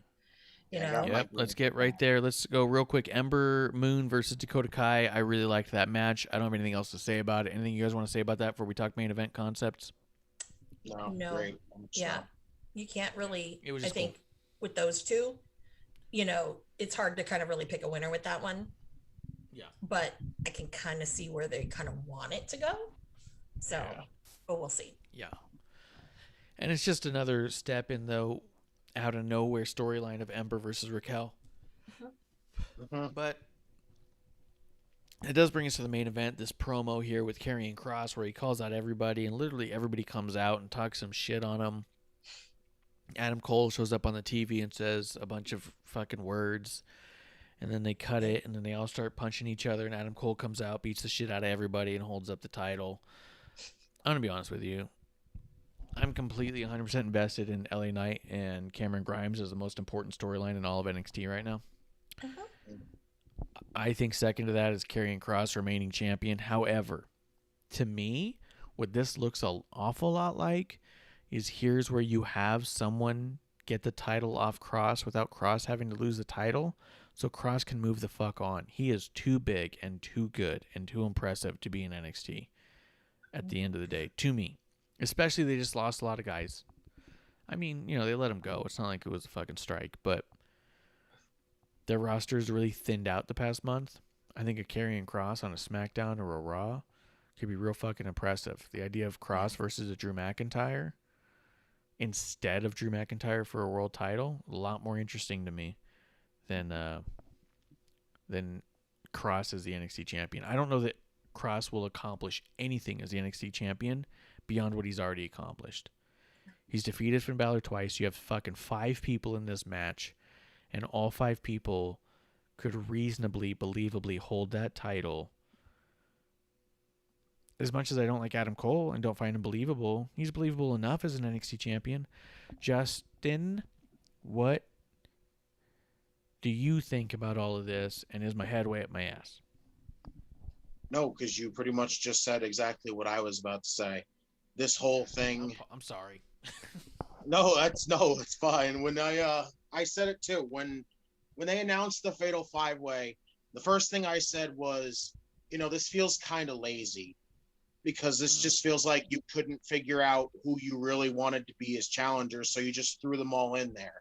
And my instant negative to it also was, if Kross is going to retain here, you're running him through all his challengers already right there. Then what the hell's left of him? So clearly the only thing that would make sense is him getting called up. And this is just legit a match to get the title off him without him taking a pin. You put the title on somebody else. You still got all those challengers right there. It's starting to look very clear that this is a Kross call-up. And it seems to me there's a lot of the 3-ways and 4-ways where someone loses the title without being pinned and all those technicalities and shit. It also seems to me when you have this caliber of a 5-man, it suddenly becomes impressive to win regardless. Any 5 of those people could have walked away champion because of how good all 5 of them are. So if you win, it really does feel like I beat all 5 of these people. You know what I mean? Or a lot of times there's a few people in there where you go like, well, they're there to take the pin. You know what I mean? Yeah. This I don't think there's a way. direct obvious choice on who's eating the pin. I just think it's someone's losing to get the title. Someone's winning to get the title off of Kross so he can go on. That's just about it. Yeah. Gargano is the one that's going to take the pin. He should. Yeah. Yeah. I mean, to be honest, he can whine and whatever and try to be funny in his storyline next week. So, because I don't see Pete Dunne doing it. Definitely don't see Balor doing it. Yeah. No, 100%. I don't know. With that in mind, I'm minorly interested in this match. I'm more interested in the outcome than the match. I think Fatal 5-Ways is pretty fucking cluttered as it is. I don't particularly enjoy Adam Cole or Gargano matches specifically, so 2 out of 5 already. I think Gargano needs to be choreographed for him to function. I thought the Fatal 3-Way or the 4-Way that had, it was the 3-Way with Gargano, Dunn, and O'Reilly. I thought because Gargano was in there, it was the worst O'Reilly and Dunn match I'd seen in a long time. How did I forget about Kyle? Yeah. But those guys don't need to be fucking as scripted in every single movement they have as Gargano seems to need to do. I feel like Gargano brings those matches down in that way. Everything seems so rehearsed and so forced to me that I can't get into it. So I'm not excited about this. It is what it is. I'm curious to who's going to win, but I also am expecting Karrion Kross to show up on Raw or SmackDown before SummerSlam. Just imagine his we're at SummerSlam SummerSlam. entrance. Oof. Right. Oh, we're going to be there. I'm going to SummerSlam. You are? There's no way I'm not going. I got I my tickets can't. for I wish I could. SmackDown. The SmackDown before in Phoenix, I already got my tickets. We're going to be there. Of course you do. Ding dong. Hello. Ding dong. Hello. Yep. Not going to miss it, and there's almost nothing going to keep me away from being able to get those SummerSlam tickets. Try and stop me kind of a deal, you know what I mean? Mm-hmm. Yeah. Justin, is there anything you think we're missing? Nope. The only thing I can say about it is I think it's going to go on O'Reilly, who I want it to go on. Done. Yeah, both those would be good. Dunn would be good because he had that super long reign as NXT UK champion. Yeah, that's Yeah. a perfect reason to put it back on, to put another title on him. What do you think, Amanda? I'm thinking that you're probably either going to get O'Reilly or Adam Cole's going to win it, and we're going to get that again. That's the immediate feeling I'm getting. Oh God, I didn't think about I know, that. I know. And then somehow, I don't know, Bobby Fish might get involved in there. I don't know. I would love to see that just Bobby, but whatever. But that's I the sound feeling. like a negative Nancy about that too, because I like Kyle O'Reilly and Adam Cole. But my God, their freaking unsanctioned match was the longest fucking thing I've ever witnessed in my life. Yeah. Yeah, this can be like that. But yeah, I think that. Yeah, it's really hard to say. I'd love to see him on Balor, but honestly, I don't think it's going back that way. I think Balor's going back up to the main roster. I do. Put him on SmackDown. Put him against Reigns. Let's do it. Prince That's versus what I want to see. Tribal Cross Chief. and Reigns. That's what I want to see. No, I want Balor and Reigns Well, that first. too. Yeah. Prince versus Tribal Chief. The headline's right there. There you go. Yep. Let's see. Grim Reaper says, I think Cole gets called up after this match too. Nah, get the fuck out of here. There's no way. How do you really feel about that, Marsh? Yeah, Damn, there's Marsh. no way.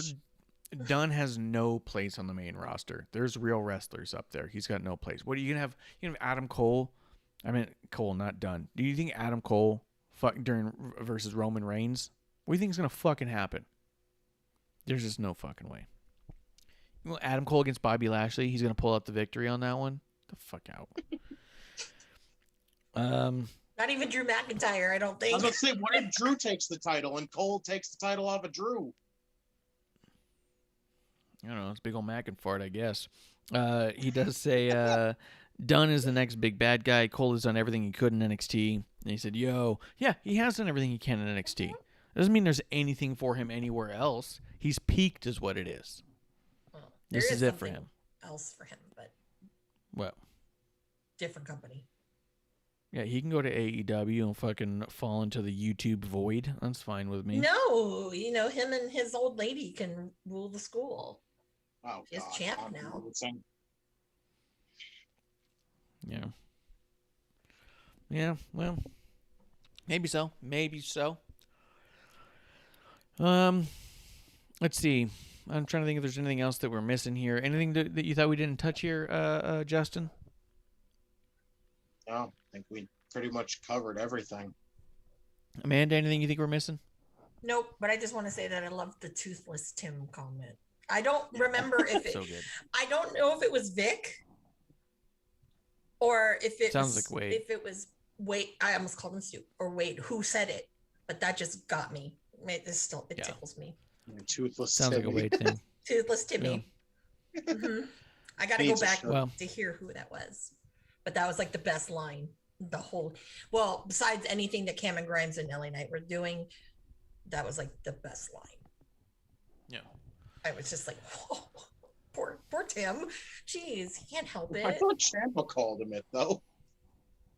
Did Ciampa call him it before? I don't know. I that's think probably he true. did. I think Ciampa called him it. I think he picked up the mic and he was like, "Me and Toothless Timmy here," and I was Yeah. like, Oh, I must have missed that. "Damn, I hope somewhere. it was." Now I hope it was Ciampa because that'd be pretty fucking funny. That would be hilarious. Yeah, I can see a shirt. Him, Ciampa, and Toothless Tim. I can Yes. see that for sure. No teeth. Yeah. Grim Reaper in the chat says Frankie Monet is on the way to the title. Xia Li too. I think Xia Li is far more believable. This is the weird thing about Frankie Monet is it's going to sound like it's not, and it's not. I think Frankie Monet is just in NXT to get used to how they do TV and how to face the hard cams, and then I think she's on her way. I don't think she's staying in NXT. She's just here for a cup of coffee. And there's move on. no way. Yeah, I don't even think she's gonna touch the NXT Women's title. I think they're gonna freaking call her up before that even happens. She'll Yeah, be touching I think- one of the other titles before, up on the main roster before she. There's the person that takes it off Bianca. Yeah, she's Yeah, got a better Bougie shot at and- taking the SmackDown title. I think so. Yeah. Yeah, is that where John Hennigan Morrison? No, he's on Raw. It's on Raw. Oh, But then again, think about it. If you had that title, because they're probably going to give it to Charlotte. If you had Charlotte and Frankie, or even Rhea and Frankie, that seems more believable to me than Frankie and Io right now, to be honest. Or wait, who's the women's? Raquel? Yeah. I don't know that I think I agree with you. I don't think tops she gets one shot at the title, loses it, and moves on. I don't think she's going to be going for anything. Reaper says Io gets called up too. I could see that really soon, actually. yeah. Xia Li is so good. Hasn't. Xia Li is so good, but I think she's that next level Asuka good. That I think that she's the type that you say, I'm going to keep in NXT for a while and tent pole the whole women's organization around her for a bit. You know? Yeah. So, I don't know, man. I don't know. None of us know. We're just guessing. And I think the whole storyline with Ken Shaw and the whole thing, there's so many things that, we don't know. And I think that if you move it to the main roster, that's just going to completely die off. Yeah, Or, you just lose it all. Oh, yeah. No, because they do something weird and put her with Bliss against like Bliss, and they'd have like some weird supernatural character battle, and it'd be weird. That would be I kind of wanted cool. them but with weird. Aleister Black, and then that went the way that it went. So, let's see. Grimber does say, you think the power couple of Eva Marie and Frankie Monet would take over? No, I think they could. Oh, Oh, God, no. dear God, Yeah, no. they could do it. They could do it. That'd be great. That'd be good stuff right there. All right. Oh, by the way, Anything else? what we did not Go ahead. mention, Cameron Grimes. Did y'all see him roll up in that nice new Rolls Royce? Mm-hmm. I was like, upgrade. Yeah, I wish Clump was here to tell me if it's a good car or not. Well, it's no He's the Dodge car Viper. guy. Sorry. It's a Rolls Royce. gotta I'm be pretty mean sure about it's it. a good car. No. All right. Well, let's wrap it up. I think we've talked about a lot of stuff. I like this one. I always like our Thursdays. It's a lot more of a chill, but like deeper kind of conversation. I like how much we get into the weeds about stuff on Thursdays. Just want to remind everybody, New Wave Coffee, NOOWAVE.co. Their website is where you can get all their orders. You can get you can get a single bag of coffee, or you can subscribe to it, get it every week, every other week, every month, or every other month. You can use the promo code CHEERS for an additional 10% off the already ongoing sale. So you can double down on your percentage off, which is awesome, fantastic. This coffee is so good, I asked to be part of it, and it supports pro wrestling. The owner is an indie pro wrestler who was trained by Lance Storm. He goes by the name of Brody Weiss. Coffee's got L-thymine and raw cacao, and does not give you those negative side effects like anxiety and high blood pressure that other coffees will give you. This helps with your mind. So, guys, thank you for coming through. Thank you for having a drink with us. Thank you for checking us out this week. Anything you guys want to say? Amanda, you want to tell people where to find you? You can find me at Ms. Amanda Jayne at Twitter and Instagram. Justin, where people find you? Find me Justin Time on Twitter. I'll be around. Our side of the IWC is gonna spread like fucking wildfire. Damn straight. Oh, yeah. On this side of the IWC, in this dive bar of the IWC, you can find me at Ref Marsh on Twitter. Guys, I am working for Pro Wrestling for Life with Sean X-Pac Waltman. This week on their Patreon, an interview is going to drop as an exclusive for Patreon. I got the opportunity to sit down with Jimmy Corderas, the referee from WWE of 20-plus years, and I got to pick his brain for almost 20 minutes. Sitting down with him, talking with him and Sean Waltman at the same time was a dream experience to be able to do that. And so I want you guys to enjoy that as well. Check out the Patreon for Pro Wrestling for Life. Check out my interview with Jimmy Corderas and Sean Waltman. Also, there's a brand new t-shirt for Pro Wrestling for Life on the prowrestlingtees.com/ProRes4Life. I did the design. It's AC/DC inspired. Guys, I appreciate you coming through and having a drink with us. I appreciate you guys always supporting us on this side of the IWC, at this dive bar of the IWC. Come back on Tuesday where we're going to do episode 1 one more time again. Guys, that's last call.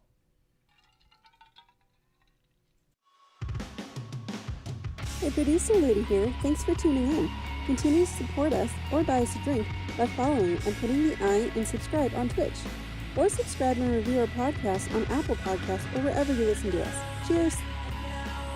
I would never have a drink with wrestling on the rocks.